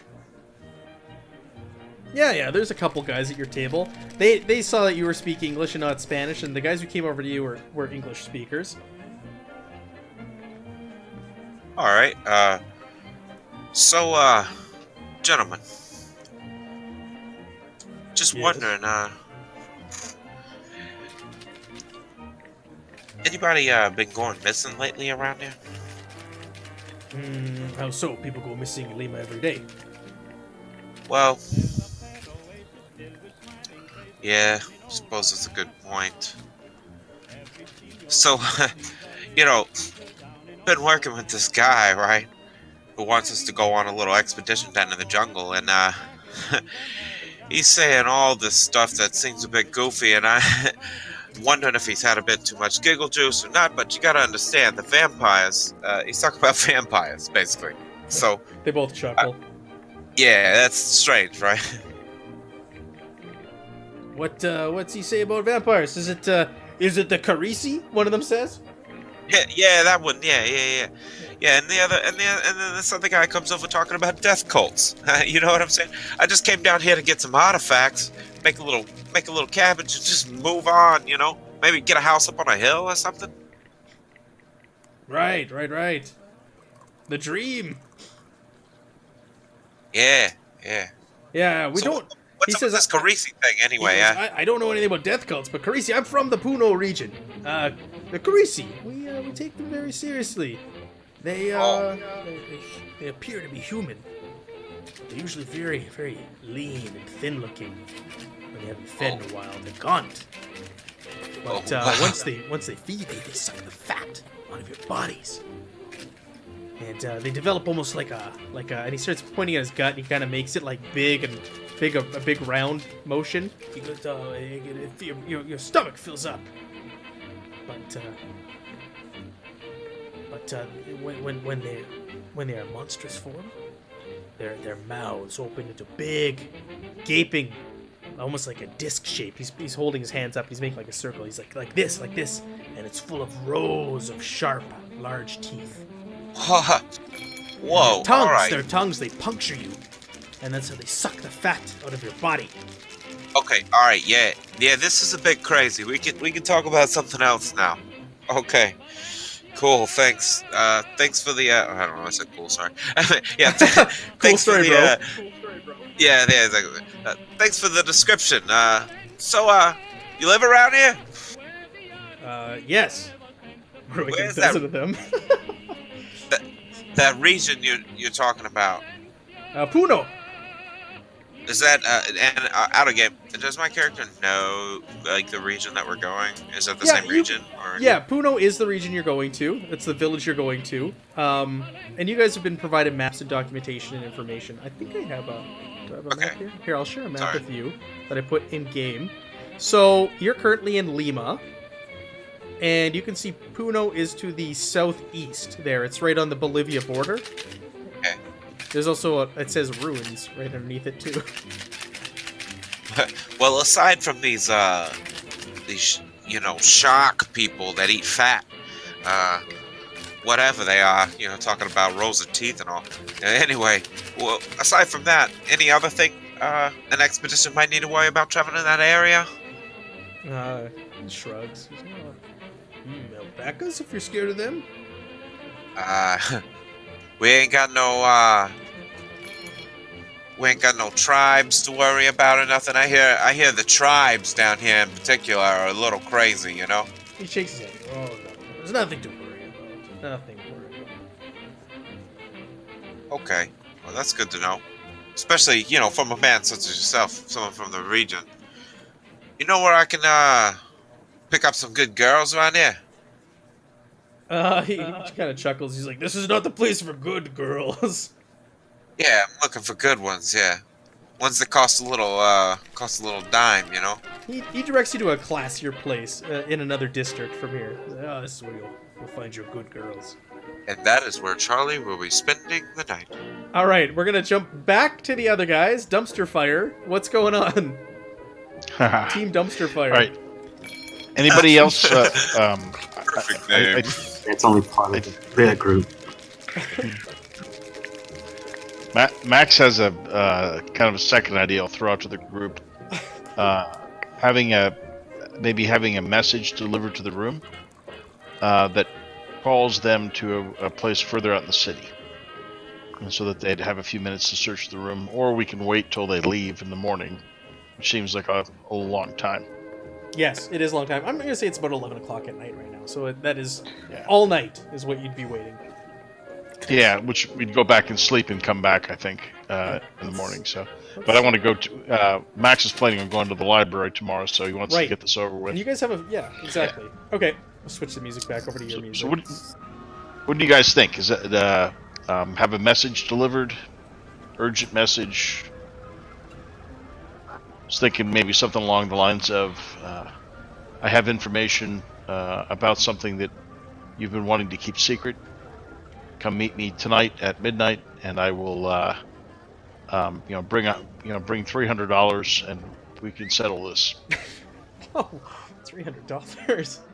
Or $100, whatever makes sense back then. 50? But that, or we could try and fill the place up with smoke and chase him out for a little while. But any other ideas on how to get him out of there for like a half hour?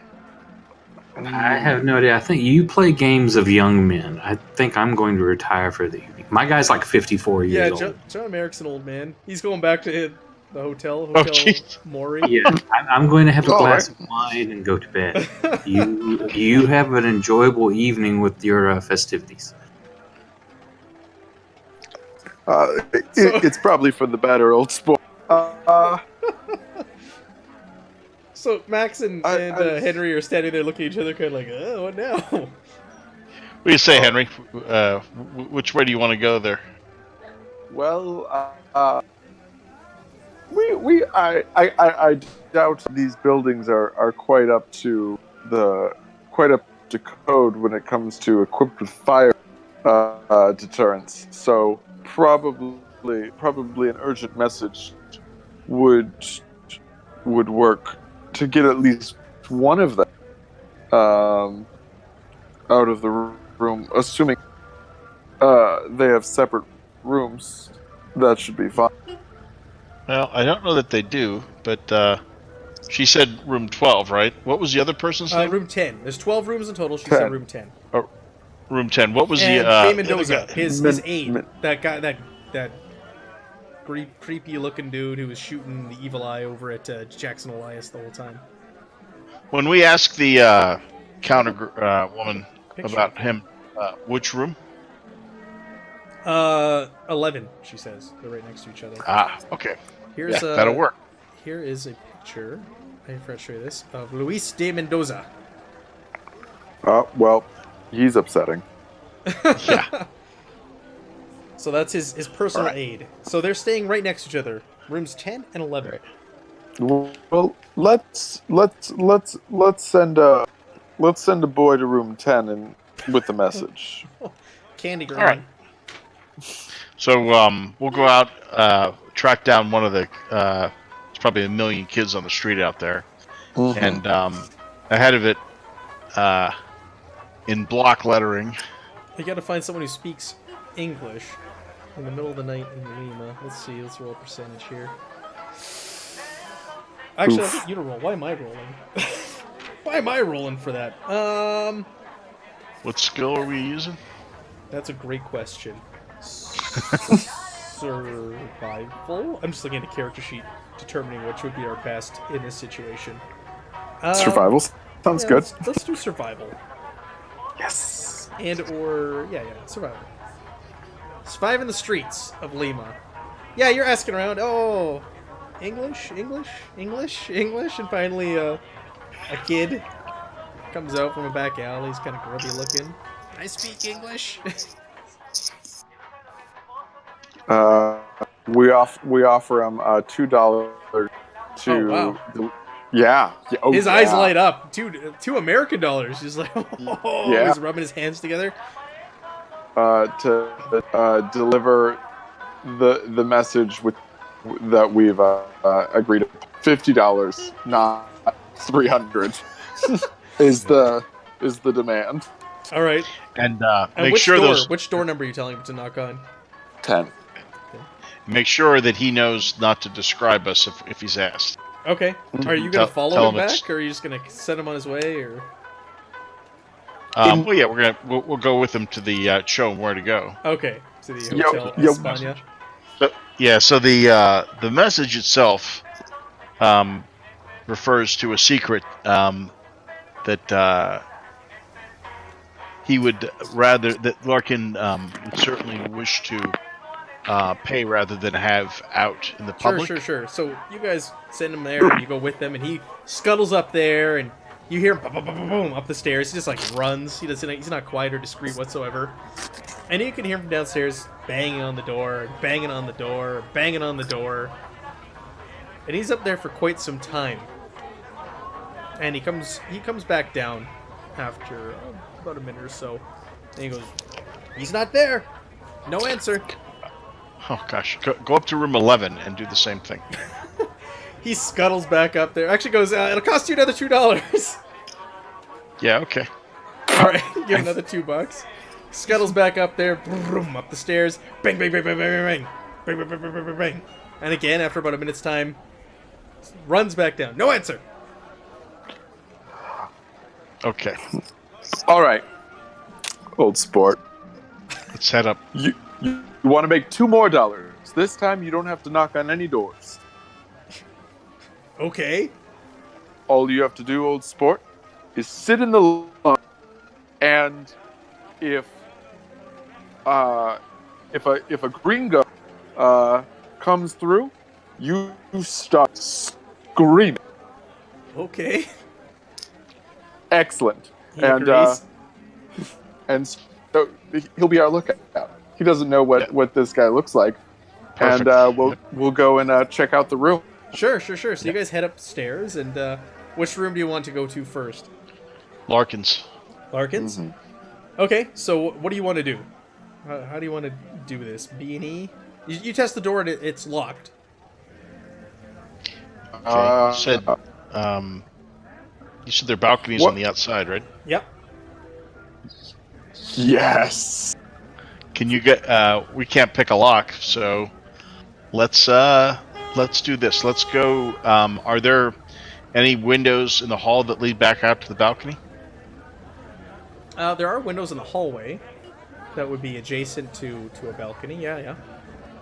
Okay. So Max is gonna open up the window and just gonna try and cross over and go from balcony to balcony till he gets to the room. I was like, am I gonna be mean and make you roll and fall in the streets of Lima? But I will let you leap from balcony to balcony. You're doing it cautiously, right? You're not willy-nilly just like leaping. No, and he does have points. He's got a 40 climb, so he does have a little bit of climb. Well, you're not really climbing. Okay, so you hop over to number 10. Are you following him, MacArthur? Henry? Absolutely. I won't be showed up by this American. Sure. So you guys hop over and you get to the balcony for room 10. And you look through the window and you see the room is just like in disarray. It is just chaotic. There's suitcase spilled out everywhere. Looks like there's soiled clothing just kind of strewn about the floor in the room. There's personal effects covering almost every surface. The window is open, and you smell that thick, heavy cologne. I was gonna say perfume. Cologne coming through again. Any sign of him? Yeah. You look around. You see a mask lying on the bed. A mass. Uh, Okay. MacArthur heads up to it and checks it out. Yeah, you check. You, Alright, well- try the door, and the door opens. Oh, good. Max is going to be going really quietly when he's Okay. in there. Do you want to make me Oh a stealth yeah, roll? definitely, Both of you? definitely stealth rolling. Yeah. 58. It's a success. This doesn't seem right. I had a higher. Could have swore I had a higher stealth than this. You both rolled a 58. Do you want to spend 38 of your 65 luck to succeed? No. You can also push your roll in this, actually. You can push the roll. But if you fail the second time, there's dire consequences. No, I don't. I think I'll just go with a Okay, your 58. failure. Okay. Yeah. So but- Henry, Good. slowly opens the door without a sound and steps in. Max, you're stepping right behind him, and you trip on some clothes that are lying there, and you kind of fall over, and Hey, you get up and dust just yourself wanted off, to but the mask on the bed doesn't seem to really move. As you get Okay, inside, too... over the. I just wanted to mention something's goofy with my character because some of the skills and traits and stuff have been changed. Okay, some of the character sheets have been acting funny, so we can fix it between game. Okay, I just want to let you know because I actually stealth was one of my highest abilities when I set it up. That's why I was like all with bravado. We're going in quietly. Then I'm like, that's WTF? Okay. The room on top, cutting through the cologne, is the like smell of like rotten meat mixed with like sweat. It's just disgusting. You're like gagging as you enter the room. And you can hear like heavy breathing coming from the bed, from the mass. I'm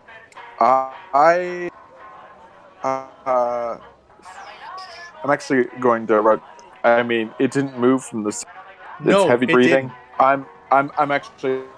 MacArthur's actually going to rush over to it. You rush over to the bed and you see Larkin like passed right out. Next to him on the nightstand is a bottle of liquid and a syringe. Can I do can I do a first aid check to like? You can read the label on the bottle. It says heroin. I assumed as much. And there's a lot in this bottle. I guess a first aid check to put him in a to make sure he's not going to die right now. Sure. I guess, yeah, you can make a first aid check. He seems like he's completely passed out. Fuck. Yeah, you do your best. You're like, oh, we'll set him up and we'll do this and that, and he'll be okay. So as far as you know, he'll be fine with what you did. Max is going to start photographing the room. Sure, yeah, that's right. You have photography, and you start with the camera, so you start taking pictures of this room. It's just chaotic, disarray. Like, you can tell he just comes here and he just gets his fix. Like, that's why he was probably shaking and, like, all sweaty and pale by the end of dinner. It's starting to make sense now. You're like, oh, this guy needed a fix.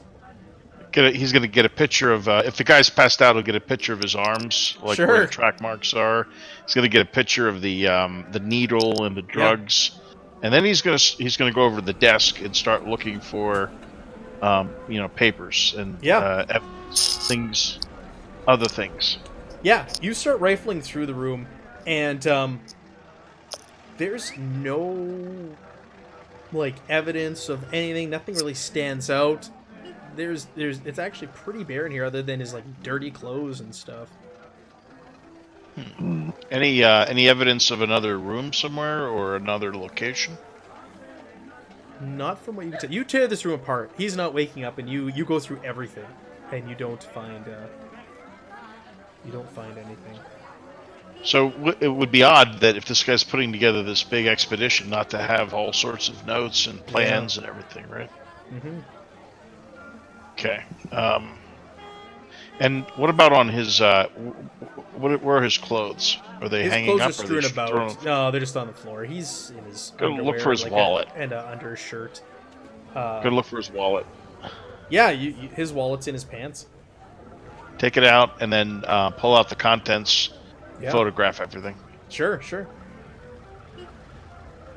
He driver's doesn't license. Stir. He doesn't wake up. He's breathing, but he's out. Yeah. Anything in the wallet of interest? Not really. There's some identification. There's a little bit of money. Nothing that really sticks out to you.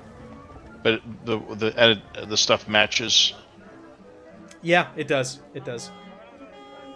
In the clothes closet, any other clothes that stand out? No, you rip it apart. You pick it apart. There's a bunch of suits and like white suits that he's wearing down here in the heat and things like that. But they're all soiled. They all have like, when you look closer, they all have like perspiration stains in the pits and like around the collar and all that. And... Okay. Does he have any keys? He has a key in his pocket. Looks like might be possibly the key to the room. Okay, and that's it. The only key Nothing he has else? on him. Yep. Okay, and how much money does he have on him? He's got $23 on him. So he's supposed to be paying us the equivalent of $60 a day. $63 a day. Mm-hmm.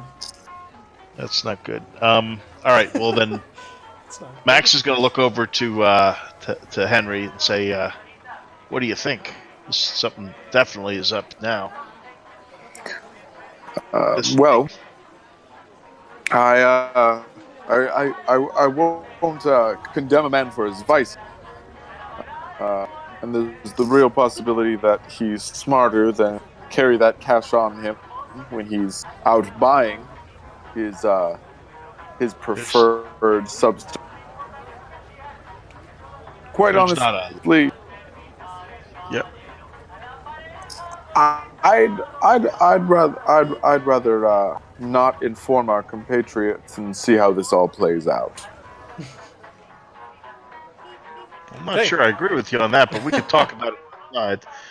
Anything else you want to do in the room? Hmm. We get going. We can head out. Okay. Do you want to check the other guy's room? I imagine it'll be more of the same. Well, let's confirm that. We're going to go over to the balcony on door 11 and look in. Sure, the room next door. We'll do that, but I'm going to cut back to the other guys now. You've had your right. scene in Larkin's room. We'll cut back to the other crew in the shady cantina, and or Charlie, who's made his way off to the classier establishment to go find a lady. Some entertainment for the night, we'll say. Yes, those words. Some entertainment. Charlie is a man of class. Yes, apparently. Harrison and Wentworth. Well, let's go to Wentworth. Charlie is... You're with those guys at the tables. So where do you Can leave off? I just say something? Yes. I want to make a disclaimer to everyone watching this, all four of you. And if you even There's in the 9 future, viewers. possibly 9 viewers. Damn, All that's 9 of you. All right, all 9 of you. I hate my one of character. me. I hate my character, so don't worry. I am not like this. All right, proceed. That's true. Thank a bunch you. of them are us in there. But there's Okay. real people in there too, not just bots and us. There's real people too. Okay, so yeah, he hates his character. He's self-destructing. Yes. So Wentworth, we left off with you, and you were sitting with those guys. So let's pick that up. Yeah. So I'm going to take it a little bit slow, and for the first hour and a half or so, I'm just going to be asking them what they're doing in Peru, what they're doing in Lima, blah, blah, blah, while keeping my glass relatively empty and keeping their glasses very full. Sure, yeah, they're not saying no to the drink. You've got some very fine rum here. Why don't you make me a persuasion?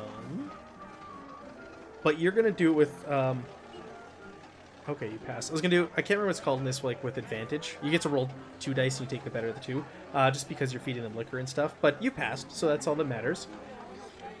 And the night's going on, and you're drinking with these guys. Time's passing, and you guys are getting chummy, and they're warming up to you. And they reveal that they're part of the drug trade coming out of Peru. That's interesting. Why Lima then? Is this a hotbed for that? Well, I say not necessarily, but a man's got to make a living. Where are they from? What area? They are from Lima. They are from this city. Do they know anything about the wilds around Titicaca? They do not. They are very well versed in the city and what goes on here and the seedy underbelly of Lima, but they don't. They're not very familiar, having been from here and growing up here, and all of their businesses from here. They don't know a lot. That's fair. What do they know about my employer? So you're asking if they've heard of a Larkin? Or the other guy, not Elias, but... Mendoza? Yes. De Mendoza? They don't know any Luis de Mendoza. But if you mention Larkin, they go, oh, he's a junkie. He's one of our best customers. He's a junkie, really? And they point to their arm. His vice is heroin then, huh? That's right. Well, I'll tell you what. It's always good to have a little bit of something that your boss might be looking for. Would you guys be able to supply me with a bag or vial or whatever the heck it is sold as?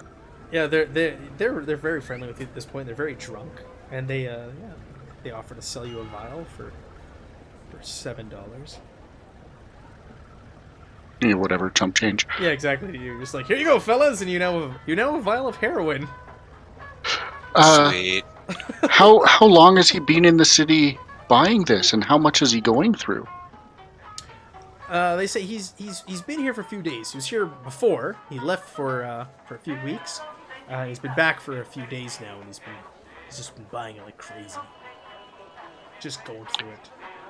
In your professional opinion, how dangerous is this guy's level of habit?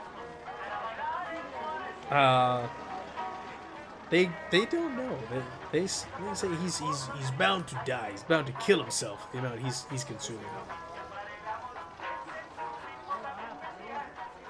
Good to know. What about the funds he's been giving you? Have you had any issues getting his money? They shake their no. He's always good for it. So I guess that's his priority, isn't it? Mm-hmm. I think I'll stick to the rum here, guys. You thank them. You now have I'm in your inventory. I'm going to ask them one final question. Sure. Is there anything in Lima I should be aware of? Is there anything odd or different going on in the city that, I'm very interested in the strange. They look at each other and they kind of they shake their heads. And they go no. There's nothing strange. I dropped the name of that vampire thing. They both laugh. They go, "Oh, that's legends. Legends by the peasants." Well, gents, thank you very much. That's been quite eye-opening. I'm going to go talk to my buddies here. Do you mind if I just leave this bottle of rum here with you? Oh, no, please do. If I'm going to the south of Peru, is there anybody you might be able to put in touch with me who might have some information about what's going on down? They say no. We don't know much outside of Lima. Fair enough. Thanks, gents.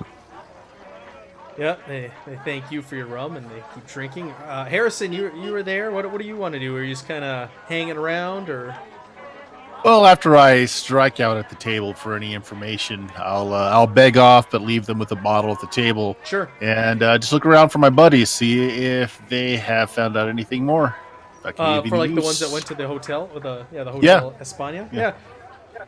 So we'll say, yeah, you show up to the hotel, you leave, and mind if I go with Harrison? Sure. We'll say him playing at the table was going on the same time as you chat with these fellas, so you guys make off for the Hotel España. You get there, and there's an old lady. There's no desk or anything. There's an old lady sitting in a chair, and there's a kid also sitting in a chair there in the foyer. I have a question. Does Charlie have a safe journey over to the... Oh, yeah. Charlie's unaccosted. He's making his way through the streets, and he followed his directions fine, and he's now at the next watering hole, a much classier joint. Okay, yeah. I mean, and he would, of course, ask questions about all this stuff, too, while he's there. Okay. Especially with the girl that he is with. Yeah. Because, those ladies, and a lot of dudes just pay to talk, so... Yeah. Oh, yeah. You find a lady, no problem. You sit there and you have some drinks with her. Yeah. Yes. You're having a really good time over there, Charlie. Yeah, I just wanted to let you know that I wasn't just, going over there and not asking for info. Gotcha. Basically. Gotcha. Yeah, so just go ahead and, sort out the rest of the night with everyone else. Okay, so you guys show up at the Hotel España, and you see the old lady and a boy sitting there. Does the kid do his job? Well, you guys just in the foyer so far. Doesn't do anything. He just looks at them. And the old lady greets the two of you in Spanish. Asks, are you looking for a room? Now, have rooms been arranged for us, or that Yes, just left rooms. up to? You are at the Hotel Maori or Mori on the map there. It's number 4 on the map, and you guys are currently at the Hotel España, which is number 3. I didn't realize that was all on this little map that I uploaded. You got like the districts and the important things on there. The key. I can share it again. So yes, you're at a different hotel. You have arrangements already, but she's asking you if you need a room for the night. Have we picked up her keys yet? I'm gonna say yes. You guys would have gotten in and gone to your hotel and dropped your things off at your hotel. Sure. already. So we've spent several hours. Is it? It's already nighttime. I would imagine. Oh yeah, at this point it's getting like closer to like 1 o'clock. It's just after 1 in the morning. Oh yeah, time to turn in. Let's check out the digs. Yeah. So Pull my key out of the pocket. So you're at a different hotel though. Oh, okay. Or I got are you going back to your hotel?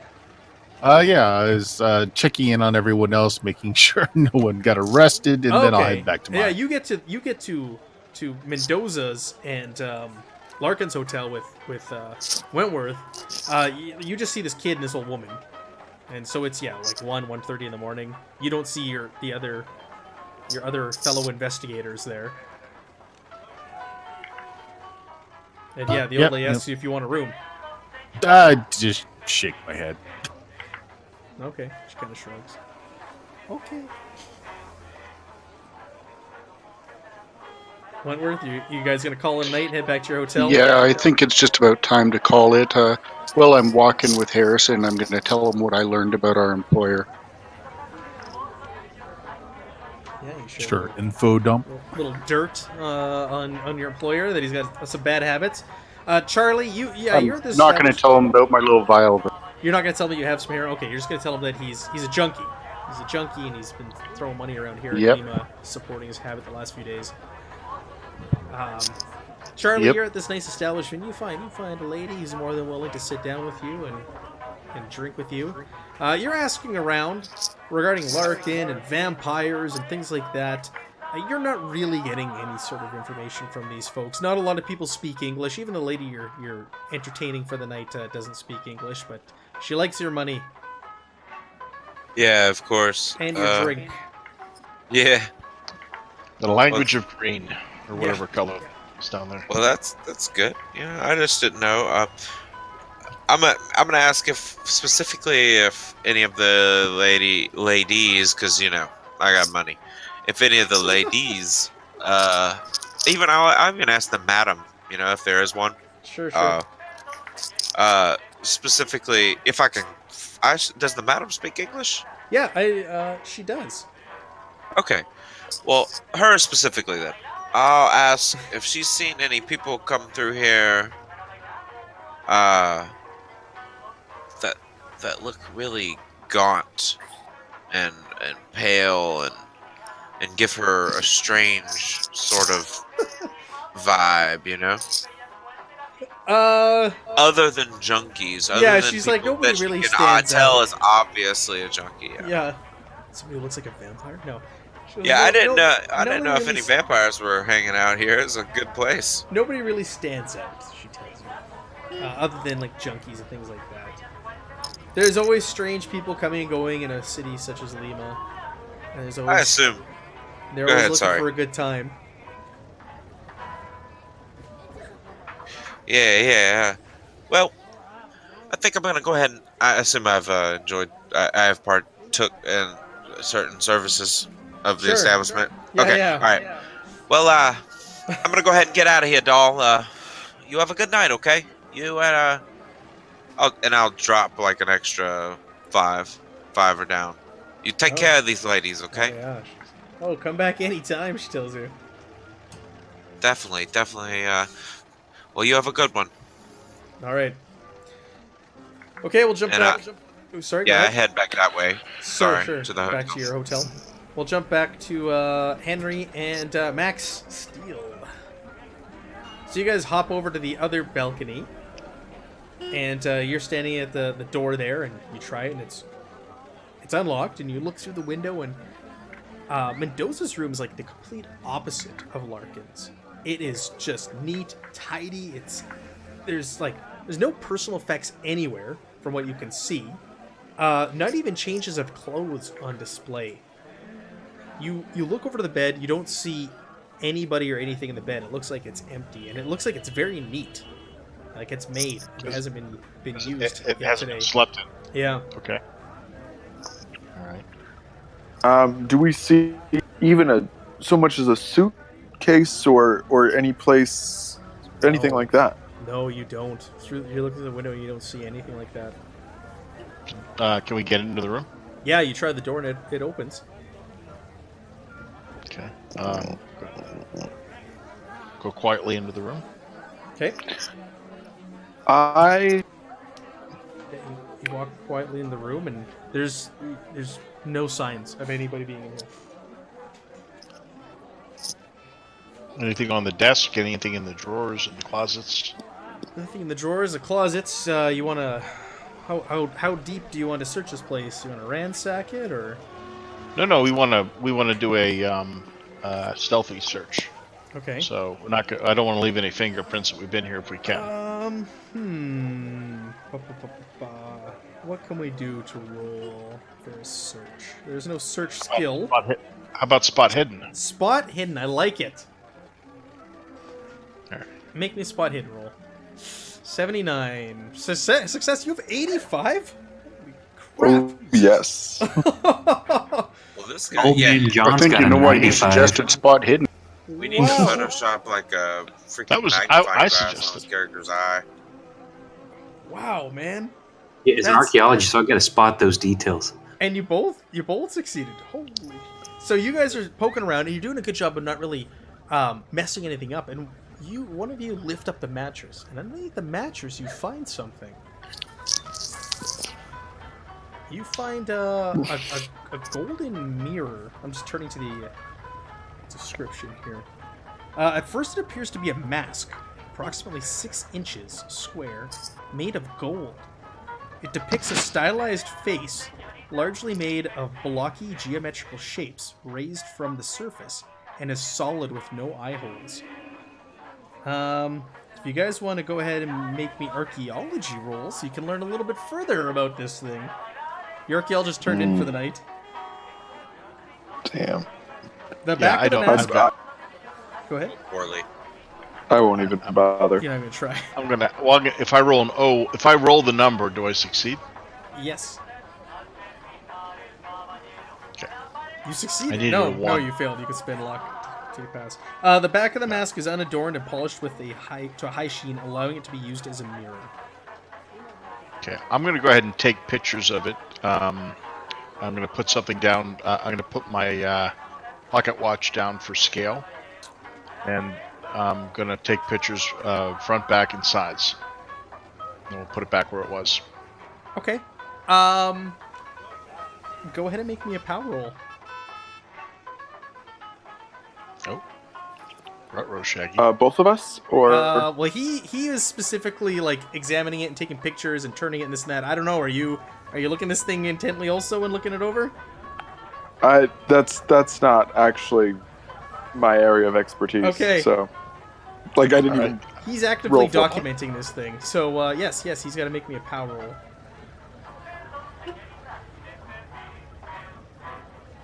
Extreme success. Okay, on a success. Things still happen. On an extreme success? Yes. So, you're bombarded with visions. Quickly, two visions. All of a sudden just hit you. Henry, you see Max. He's in the middle of documenting and he's turning it around and looking at it. And all of a sudden he just goes dead quiet and stops moving. And he's just staring into space. He's not making a noise or anything. You're just you're freaked out by this. Max, you see an ancient stepped pyramid on a plateau. It breaks apart as greasy white tendrils dripping with huge maggots reach upwards from the remains. Jesus. Now, Okay. after that, you're hit with another vision. you see thousands of people, men, women of every race, perform bloody, orgastic rites atop a giant, great mountain.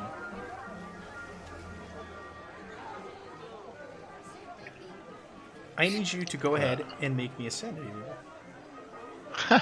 Okay, how do I do that? There should be a sanity on your character sheet. Okay, it's 99. How do I roll it? What am I rolling? If you double click on current.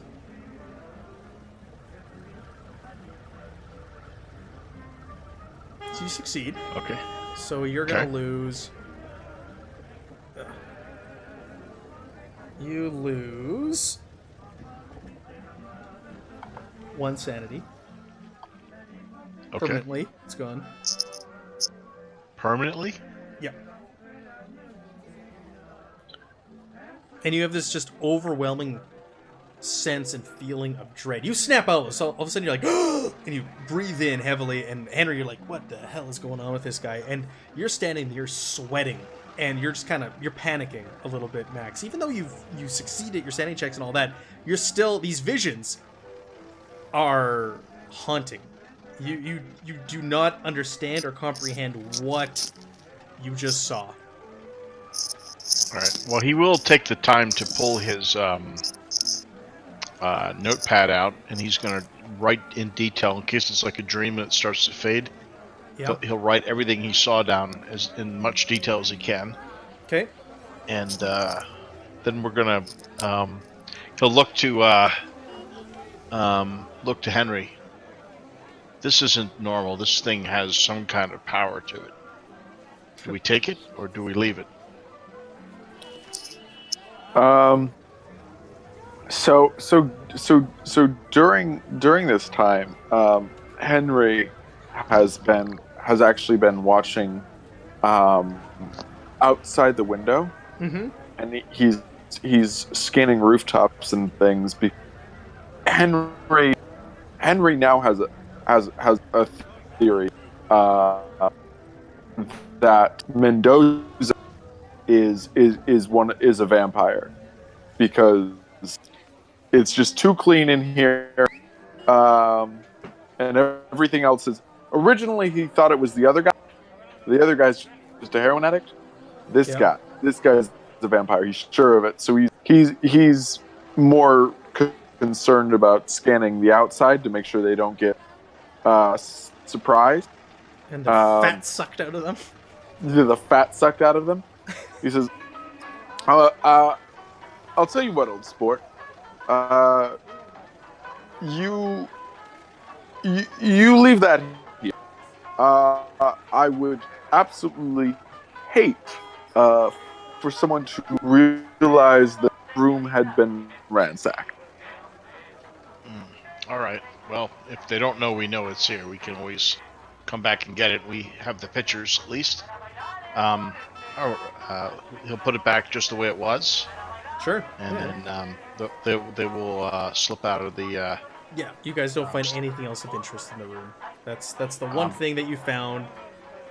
Like I said, there was no clothes, no suitcases, no nothing in here, and the room looks like it's untouched. But you found this bizarre. You thought it was a mask at first, but it turned out it looks like it's more like a mirror because it was polished in the back. All right, and we'll make sure the kiddo gets a couple more bucks. Yeah, sure. The kid's sitting there waiting. You toss him a few more American dollars. Mm-hmm. Do we want to say something to no, we won't say anything to her. Just let her. Just the old lady go.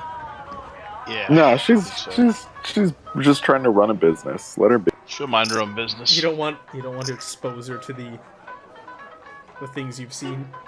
Hey, go! No, hey, old lady, go up there and look under the bed. Play her like some. Yeah, right. You just hear screaming, and she dies of a heart attack. Is that bad that I lost a permanent point of sanity?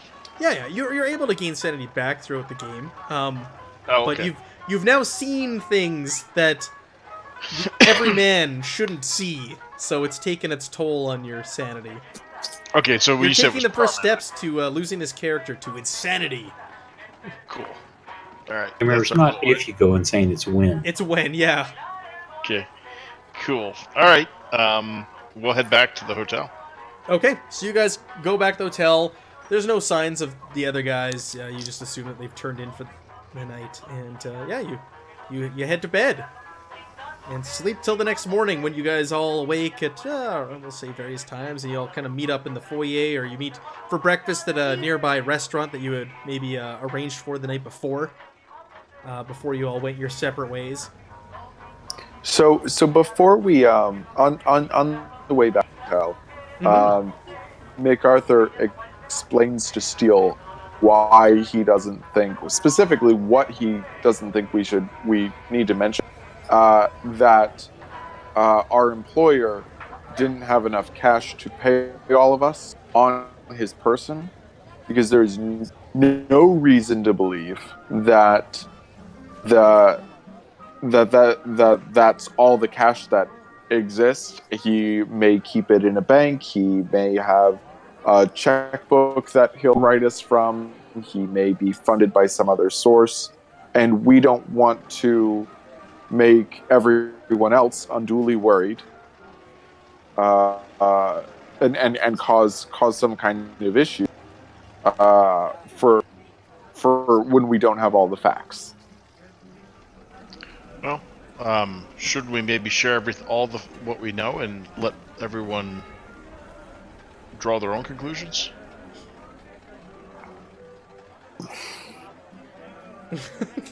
We have two very different viewpoints here. Did you share with him your thoughts about the vampire, or did you keep that to yourself? That I think Mendoza's a vampire? No, MacArthur's keeping that to himself for now. Again, because he doesn't have all the facts. Okay. Well, Max will say, I hear you, but listen, something's not right. There's no way that this guy is really running this. He's too far gone. You saw how much of a junkie he is. There wasn't a single speck in either of those rooms of anything related to an expedition. And that mask is not normal. It was cursed. I'm telling you, what I saw, I've never seen anything like it. Do you share with him what you saw, or are you keeping those visions to yourself? No. I say he wrote it all down. He's okay. Yeah. You talk about these tentacles coming out of a pyramid, dripping with maggots. I say I'll share it with everybody, but it was horrible, and it involved this pyramid that they're talking about, but it doesn't look like a place we should be going. I really think we need to tell them this stuff. Is my so can I use Cthulhu Mythos to see if any of that's familiar or no? Sure, yeah, go ahead. Oh, so close. Damn close, yeah. All right. Well, so MacArthur doesn't have a problem with sharing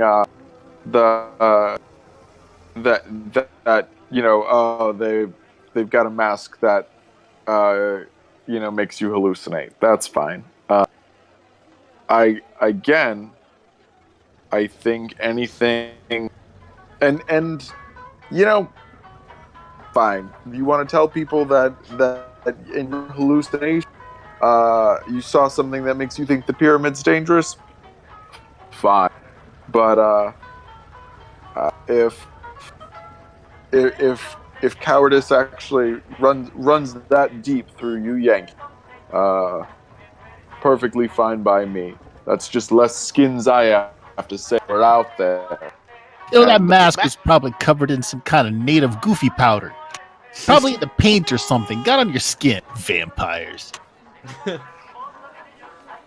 Max is going to try a psychology roll to see if he can understand why Henry's acting like this.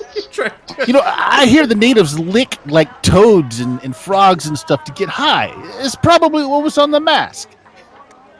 Now, you shared the mask in your visions with all of us? Well, in the next morning, do we all meet for breakfast? Yeah, I'm gonna say you guys meet for breakfast the next morning. So Max will wait till last to share, but he'll So he'll let Henry say what he wants and hear what everyone else has to say. And what are you trying to psychoanalyze I just on well, on it Henry? just Henry's just acting really suspicious. He doesn't want Max to share with the group all the stuff that they learned, and he's wondering now if maybe he's an inside guy or something. Boy, howdy, Steele is paranoid as hell. Well, after seeing that shit, of course he's paranoid. Well, but he's wondering because he's like, but does anything seem off with No, Henry? nothing seems out of the ordinary with Henry. He seems like he's just a regular guy like you who's been hired as part of this journey. You're unable to crack that egg. We'll say at this point. All right, okay, but that Max is kind of like looking at him a little askance, like. Okay. Yeah, You're a little untrusting of Henry right now. You're always keeping an eye on him. Wentworth shares with everybody at breakfast the next morning that Augustus Larkin is a hardcore junkie, and Henry and Max can also back this up. Our employer's trying to take all the drugs in Lima. Yeah. So what does Henry do when that's shared? Does he say, yeah, we know, or? No, Henry can, because it was, again, he has the evidence. He saw it with his own eye. He knows it without a fact. Without a, he does follow up with, he's seen men who were had their vices, perfectly capable of handling themselves when it came to do a job, and he's not going to hold that against anyone. So you back up. You corroborate this story when he goes, "Hey, this guy's a junkie." That he is doing drugs. Yeah. Max got up early and he developed the pictures from the role that he took. Okay. So, guys, good. Go ahead, Mike. No, go ahead. According to the guys I was talking to, our employer is on a pretty downward spiral, and they are not thinking he's going to be around for too much longer with how much he is taking.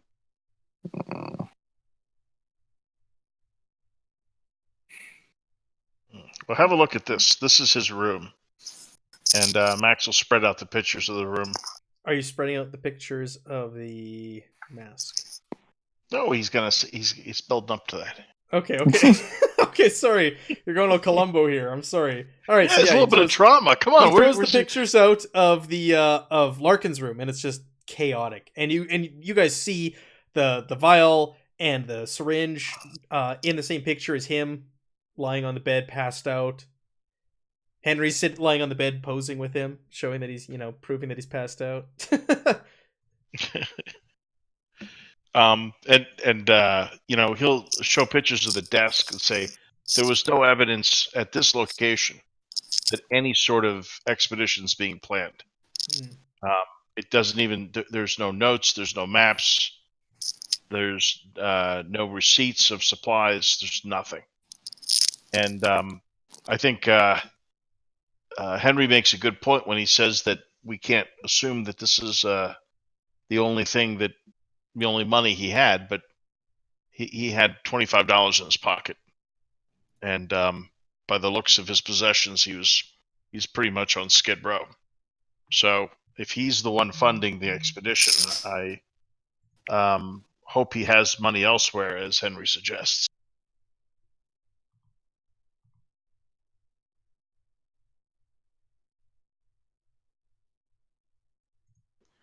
Good to know.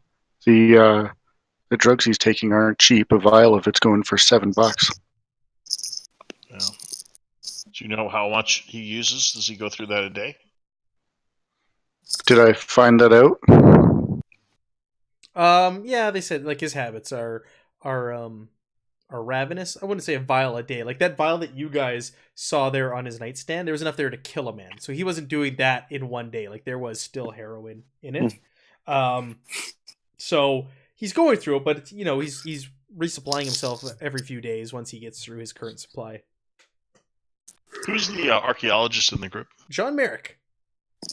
Okay. So, Mr. Merrick, could you have a look at these? And Max will pull out the pictures of the mask. Show them to him.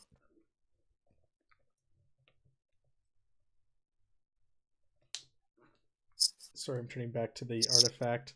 The description. John, do you want to make me an archaeology roll? Yeah, hang on. I'm dealing with kid issues. Also. Oh, okay, no worries. I feel you, man.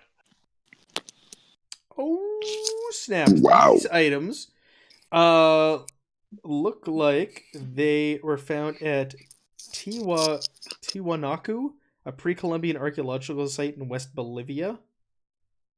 Is what you've ascertained. You know exactly where this would have come from, and the type of tribe. It's got their markings and such all over it. In Bolivia, Is it odd that he would have this thing? Is not too far away from here. Bolivia is actually on the border of Peru, down where you guys are headed. If you look at the map there. How valuable is that mask?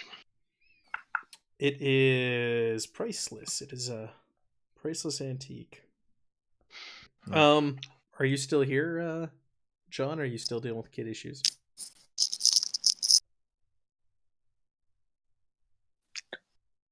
When he comes back, he's got to be making those POW sanity rolls too, because he's looking at this thing for a long time. Even in photograph form, it's gonna mess with you. It's gonna mess with you. All right. This actually raises a question. Yes. The artifacts that our employer showed us the evening before, did we see those in either of the rooms? That's a good question. And you know what? Yes, you would have found it in his room. I apologize. Okay. It wasn't in the description. I didn't even think of it. But yes, those would have been in there when you searched the room. They would have been in the desk or in his clothes or something. Like, probably in his jacket or in a pile of clothes. You would have come across them. In whose room? Larkin's? In Larkin's room. They would have been there. Yeah. If we didn't see those, that would have been mad. Yeah. Sure. No, they were there. Sorry, that was my bad. Not putting them in there. Okay, sorry about that. What did I notice from my roll? You pinpointed the region and the tribe it's from, and it's like right on the border of Peru and Bolivia, where you guys are headed.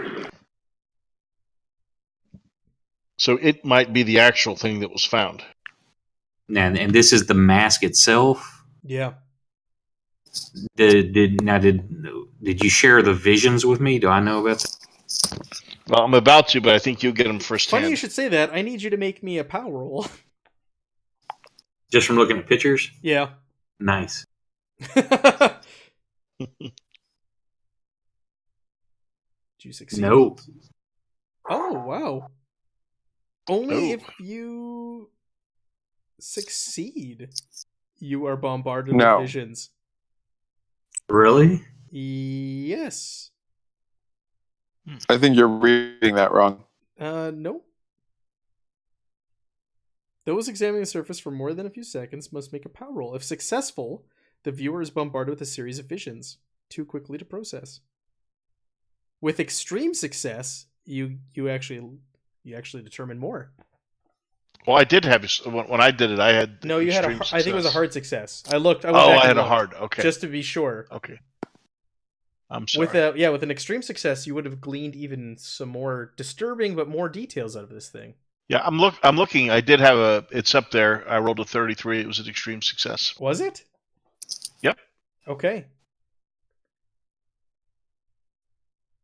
Yep. So you go insane and die. Congratulations. No. You, when you were looking at them last night, after seeing those visions and what you saw, you ascertained that this mirror somehow functions as a communication device.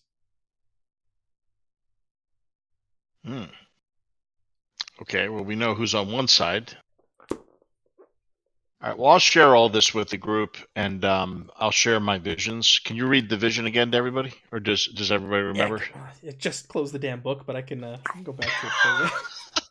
I'm sorry. 649. It's in the other book. They have all the artifacts and everything listed in, because this is split in 2 books. All right, so you saw an ancient stepped pyramid on a plateau.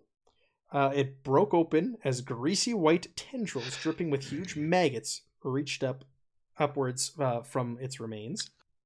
And there's like a number of them here. I just selected 2 random ones. Thousands of people, men and women of every race, perform bloody orgastic rites atop a giant mountain. A great mountain. A giant mountain. That's silly. That's redundant. A great mountain. All mountains are giant. Okay. I'll say this was something mystic. This was something beyond our world. I feel. And it was you figure it's like some sort of communication device looking into the mirror. So you got to have an orgy on a pyramid to communicate. Yeah. Yes. That's just crazy talk. It's got to be some kind of hallucinatory compound that was in the paint on the mask. I'm telling you, that's crazy talk. Can I do a mythos roll to see if I've heard about anything on that? Yeah, make me mythos roll. That's fine. Oh, is mythos something I can roll too? No. Or is this only Cthulhu? 2 of them took it at character creation as a talent. Right. Okay. I have a cult at 25, but maybe that's right. not. No, not this. This would be heavily steeped in mythos. What they're rolling for. Yeah. Okay. Yeah, you're on the you're just like, this is weird and bizarre, and you're thinking, I wish these guys would have brought it back for me to take a closer look at it. Oh, totally. I'm sitting here like, where, of course I'm not mic'd in. I'm like, no, bring it back. Yeah. Right. Well, we know where it is, so I don't think we'd have any trouble getting it again now that we know what we're doing. Am I wrong? We still have a couple days. What's that? Am I wrong in assuming everyone would want to see that picture of the mask that gave you visions? I don't know. Would everybody? It'd probably be passed around as we're in a group. I would be super curious. It's if you sitting on the table. It's if you study it. So, like, John was actively looking at it for archaeology. Max was like taking pictures of every which angle. I don't know if you guys are just going to look at it and glance at it and toss it aside and go, that's an artifact. Now, if that picture's making the rounds, no, I'm going to take a good hard look at it. So what do you want for that? Power roll. You can grab the damn book again. All right, I made my roll. Success. Okay. A hard success. Oh, no. That's if you spend points. I got to put the damn bookmark on this page. Okay, 649. Where are you? MacArthur mentions to everyone, chaps, assuming this is in fact some sort of communication device and that is accurate, probably Mendoza will bring it with him on our journey. So I'm certain the opportunity will arise for someone like Mr. Peterson, for example, to lift it if that's what you all are interested in. I would definitely love to examine this up close. Charlie, how do you take that? The suggestion that you're good at acquiring things.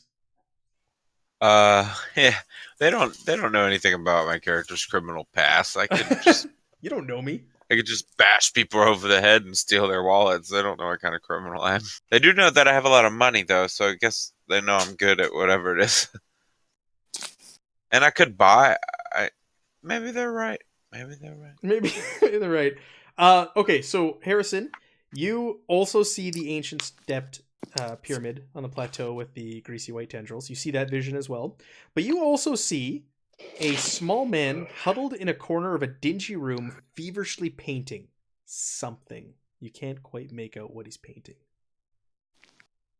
Hey, I turned the picture over and I studied my hands, looking for any kind of residue on it. I said, Hey, did you develop the pictures yourself? Did you get the stuff on this picture?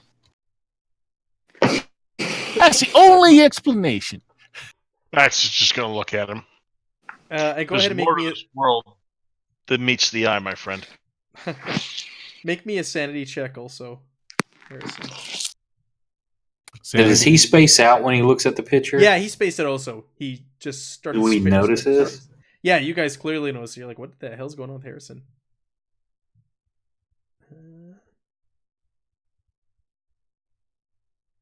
Oh, I fail. So you lose 3 sanity. Ooh.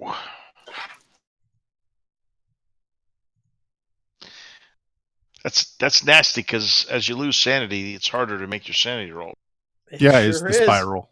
That's why it's a win, not a if. Yeah, no, it makes complete sense. My guy's is like an empirical science, hard facts sort of guy, and this is just crazy talk. But looking like visibly shaken, Harrison will hold the photograph up and says, "Oh, what was the guy's name? Jackson. Who's it? Elias. Pollock. We should show this picture to him. He seems like a stand-up guy, giving us a warning and all." Well, we're going to see the professor this morning with him, so maybe we could share that. Yeah, I pushed the picture far away from me. Sure. Okay. Yeah. So you guys Did you see it too, Harrison? Yeah, and there's some little guy painting the picture too. None of you mentioned that. I didn't see that. That's new. I couldn't make out the painting.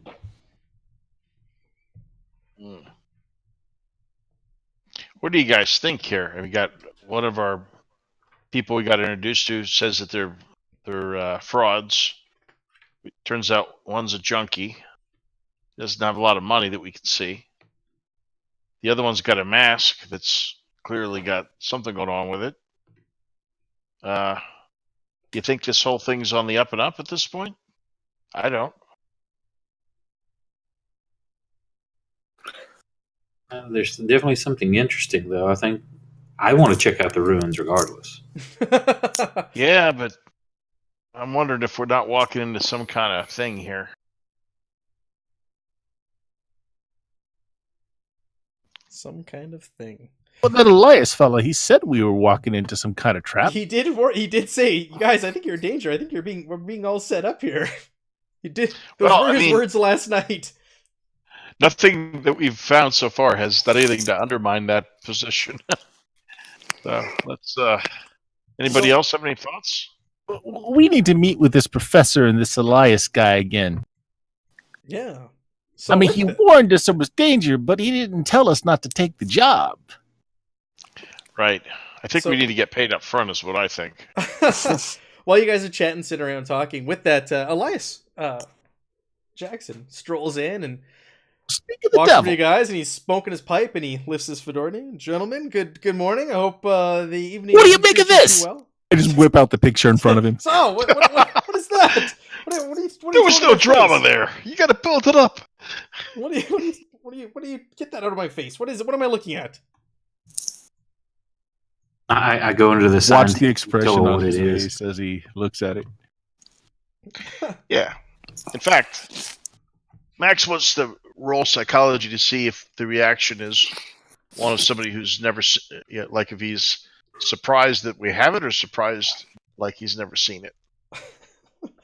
Yeah, he looks it over. Let me look up his POW here after I roll.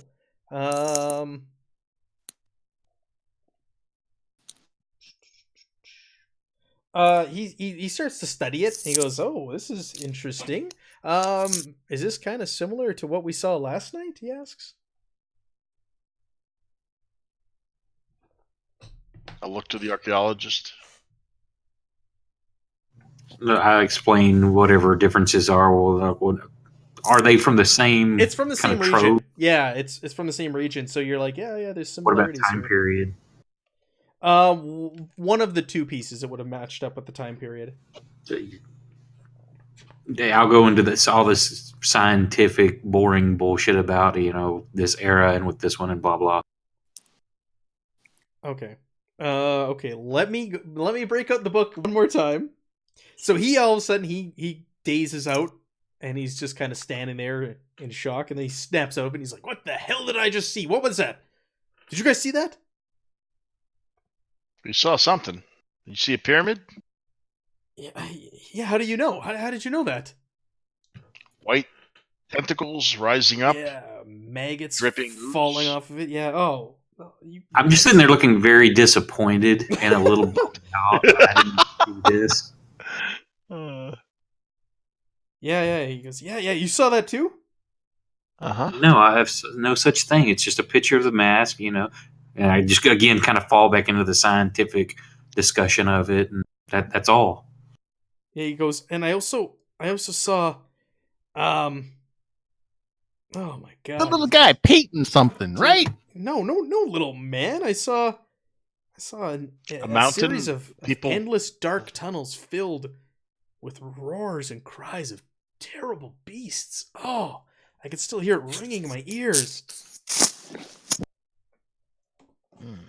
Seems as if All right, give me that thing. I gotta see this Just crap. put the book away again.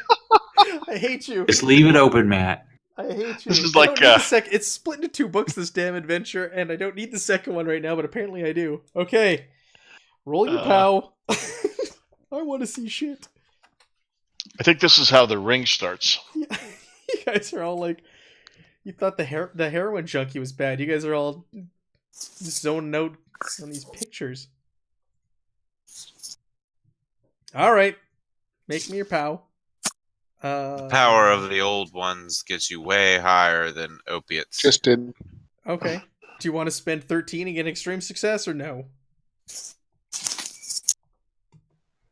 What the hell? Sure. Okay, you spend 13 of your luck points. You too see the pyramid with the tendrils just dripping maggots. And you see your own hand reaching out and touching a large red rock that is warm to the touch. Everything is brightly lit. Next to the rock, a black pit descends into the depths of the earth. Make me a sanity check.